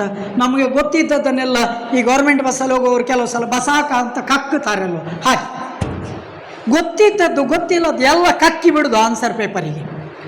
ಆ ಅವಸ್ಥೆ ಬೇಡ. ಅದರಲ್ಲಿ ಬೇಕಾದನ್ನು ಹುಡುಕುವುದೇ ದೊಡ್ಡ ಕಷ್ಟ. ಅದು ಮಾಡಬೇಡಿ. ಪ್ರಶ್ನೆಗೆ ಏನು ಉತ್ತರ ಬೇಕು ಅದನ್ನು ಕೊಡುವ ಪ್ರಯತ್ನ ಮಾಡಿ, ಹೊರತು ನಿಮಗೇನು ಗೊತ್ತುಂಟೋ ಅದನ್ನು ಕಕ್ಕಲಿಕ್ಕೆ ಹೋಗಬೇಡಿ, ಅದನ್ನು ಬರೀಲಿಕ್ಕೆ ಹೋಗಬೇಡಿ. ನಿಮಗೆಲ್ಲ 100ಕ್ಕೆ 100 ಮಾರ್ಕ್ ತೆಗೆಯದೇ ಇರುವುದಕ್ಕೆ ಕಾರಣ ಏನು ಗೊತ್ತಾ? ನೀವು ಪ್ರಶ್ನೆ ಪತ್ರಿಕೆಗೆ ಉತ್ತರ ಬರೆದದ್ದಲ್ಲ, ನಿಮಗೆ ಗೊತ್ತಿದ್ದದನ್ನು ಬರೆದದ್ದು. ಸಿನಿಮಾ ಪದ್ಯ ಎಲ್ಲ ಬರೆದಿಟ್ಟಿದ್ದಾರೆ. ಆಲೋಚನೆ ಮಾಡ್ತಾ ಹೋಗಿ, ಯಾಕೆಂದರೆ ಬೇರೆ ಗೊತ್ತಿಲ್ಲ. ಹಾಗಾಗೋದು ಬೇಡ. ಅರ್ಥ ಆಯ್ತಲ್ಲ ನಾನು ಹೇಳಿದ್ದು? ತುಪ್ಪ ತೆಗೆಯುವ ಕೆಲಸ ಅಂದರೆ ಅದು. ಅದಕ್ಕೆ ನಾನು ಯಾವತ್ತೂ ಹೇಳಲಿಕ್ಕುಂಟು, ಈ ತುಪ್ಪ ತೆಗೆಯುವ ಪ್ರಯತ್ನ ಏನಿದೆ ಅದಕ್ಕೆ ಜ್ಞಾನ ಅಂತ ಹೆಸರು. ಅರ್ಥ ಆಯ್ತಲ್ವ? ಆ ಜ್ಞಾನ ಬರಬೇಕಾದರೆ ನಾನಾಗ ಹೇಳಿದೆ, ಹಾಲು ಕುದಿಸಬೇಕು, ಹೆಪ್ಪ ಹಾಕಬೇಕು, ಬೆಣ್ಣೆ ತೆಗಿಬೇಕು. ಆ ಬೆಣ್ಣೆಯಿಂದ ತುಪ್ಪ ತೆಗೆದಾಗ ಅದು ನಿಮಗೆ ಉತ್ತರವಾಗಿ ಪರಿವರ್ತನೆ ಆಗ್ತದೆ. ಎಷ್ಟು ಬೇಕೋ ಅಷ್ಟು. ಕಲ್ಪನೆ ಮಾಡಿಕೊಳ್ಳಿ. ರವೀಂದ್ರನಾಥ್ ಠಾಗೂರ್ ಹೆಸರು ಕೇಳಿದ್ದೀರಾ? ಹಾಂ, ರವೀಂದ್ರನಾಥ್ ಠಾಗೂರ್ ಹೆಸರು ಕೇಳಿದ್ದೀರಾ? ಎಂತ ಬರ್ತದವರು? ಶಾಲೆಗೆ ಹೋದ ಕೂಡಲೇ ಅದನ್ನೆಲ್ಲ ಹೇಳೋದು, ಶಾಲೆಯಿಂದ ಬರುವಾಗಲೂ ಅದನ್ನು ಹೇಳೋದು. ಜನಗಣಮನ ಅವರೇ ಬರ್ತದ? ರವೀಂದ್ರನಾಥ್ ಠಾಗೂರೇ ಬರ್ತದ? ಸರಿ, ಓಕೆ. ರವೀಂದ್ರನಾಥ್ ಠಾಗೂರ್ ಪರೀಕ್ಷೆಗೆ ಬರೆಯುವಾಗ ತುಂಬ ಚಂದದಲ್ಲಿ ಬರೀತಿದ್ರಂತೆ. ನಿಮಗೆ ಚಾಯ್ಸ್ ಅಂತ ಉಂಟಾ ಉತ್ತರ ಬರೆಯುವಾಗ? ಹಾಂ, ನಿಮಗುಂಟ ಪರೀಕ್ಷೆಯಲ್ಲಿ ಚಾಯ್ಸ್ ಅಂದರೆ ಅರ್ಥ ಆಗ್ತದೆ? ಈ ಕೆಳಗಿನ ಪ್ರಶ್ನೆಗಳಲ್ಲಿ 5 ಉತ್ತರಿಸಿರಿ. ಅರ್ಥ ಆಗ್ತದೆ? 10 ಪ್ರಶ್ನೆ ಇರ್ತದೆ, 5 ಬರೀರಿ. ರವೀಂದ್ರನಾಥ್ ಠಾಗೂರು ಪರೀಕ್ಷೆಯಲ್ಲಿ ಬರೆಯುವಾಗ ಏನು ಮಾಡ್ತಿದ್ರು ಅಂತ ಗೊತ್ತುಂಟ? 10 ಪ್ರಶ್ನೆ ಕೇಳ್ತಿದ್ರು, 5 ಬರೀಲಿಕ್ಕೆ. ರವೀಂದ್ರನಾಥ್ ಠಾಗೂರು ಏನು ಮಾಡ್ತಿದ್ರು ಅಂತ ಗೊತ್ತುಂಟ? 10 ಪ್ರಶ್ನೆಗೂ ಉತ್ತರ ಬರೆದು ಮೇಷ್ರಿಗೆ ಮೇಲೆ ಬರೀತಿದ್ರಂತೆ. ಕೆಳಗಿನ ಉತ್ತರಗಳಲ್ಲಿ ಯಾವುದಾದರೂ 5 ಉತ್ತರವನ್ನು ಸ್ವೀಕಾರ ಮಾಡಿ. ಅರ್ಥ ಆಗ್ತದಲ್ಲ? ನಾವು ಹಾಗಿರಬೇಕು. ಯಾವ ಪ್ರಶ್ನೆ ಬೇಕಾದರೂ ಬರಲಿ, ಪುಂಖಾನುಪುಂಖವಾಗಿ ನಮ್ಮ ಬತ್ತಳಿಕೆಯಿಂದ ಉತ್ತರಗಳು ಹೋಗುವ ಪ್ರಯತ್ನಗಳಾಗಬೇಕು. ಹಾಗೆ ಮಾಡುವುದು ಅದು ನಿಜವಾದ ನಮ್ಮ ಅಧ್ಯಯನ. ಮೂಲೆಡ್ದು ಬೋರ್ಡ್ ಅನ್ಲಕ್ಕೆ ಏನು ಲೆಸ್ಸ, ಔಟ್ ಆಫ್ ಸಿಲೆಬಸ್ಸ ಒಬ್ಬರ ಗೊತ್ತುಚ್ಚಿ. ಯಾವ ಮೂಲೆಯಿಂದ ಕೇಳಿದರೂ ಕೂಡ ನನಗೆ ಉತ್ತರ ಗೊತ್ತುಂಟು ಅಂತೇಳಿ ಆದರೆ ಆಗ ನಾನು ವಿದ್ಯಾರ್ಥಿ, ವಿದ್ಯೆಯನ್ನು ಬಯಸಿ ಬಂದವಾಗ್ತೇನೆ. ಆಗ ನಾನು ಪರೀಕ್ಷೆಯನ್ನು ಗೆಲ್ಲುವುದಲ್ಲ, ಜ್ಞಾನವನ್ನೇ ಗೆಲ್ಲುವವನಾಗ್ತೇನೆ. ನಿಜ ಕುಮಾರಿ ಜ್ಞಾನವನ್ನು ಗೆದ್ದವಳಾದದ್ದು ಈ ಕಾರಣಕ್ಕಾಗಿ. ಅರ್ಥ ಆಗ್ತದಲ್ಲ? ಅವಳು ನಮಗೊಂದು ಮಾಡೆಲ್ ಆಗೋದು 596ಕ್ಕೆ ಮಾತ್ರ ಅವಳು ಮಾಡೆಲ್. ತಿಳ್ಕೊಳ್ಳಿ, ಅವಳಲ್ಲೂ 4 ಮಾರ್ಕಿನ ಕೊರತೆ ಎಲ್ಲೋ ಕಾಡಿದೆ. ಅವಳಿಗೆ ಈಗ ಅರ್ಥ ಆಗಲಿಕ್ಕೆ ಶುರು ಆಗ್ಬೋದೋ ಏನೋ ಗೊತ್ತಿಲ್ಲ. ಎಲ್ಲರಿಗೂ ಹಾಗೆ ಆಗುತ್ತೆ. ನಾನು PUC ರಿಸಲ್ಟ್ ನೋಡಿ 76% ಬಂದದ್ದು ನನಗೆ. ನಮ್ಮ ಕಾಲಕ್ಕೆಲ್ಲ ಅಷ್ಟೇ ಅಂತ ಕಾಣಿಸ್ತದೆ. 78ಕ್ಕೆ ಉಜಿರೆಯಲ್ಲಿ ರ್ಯಾಂಕ್ ಇತ್ತು.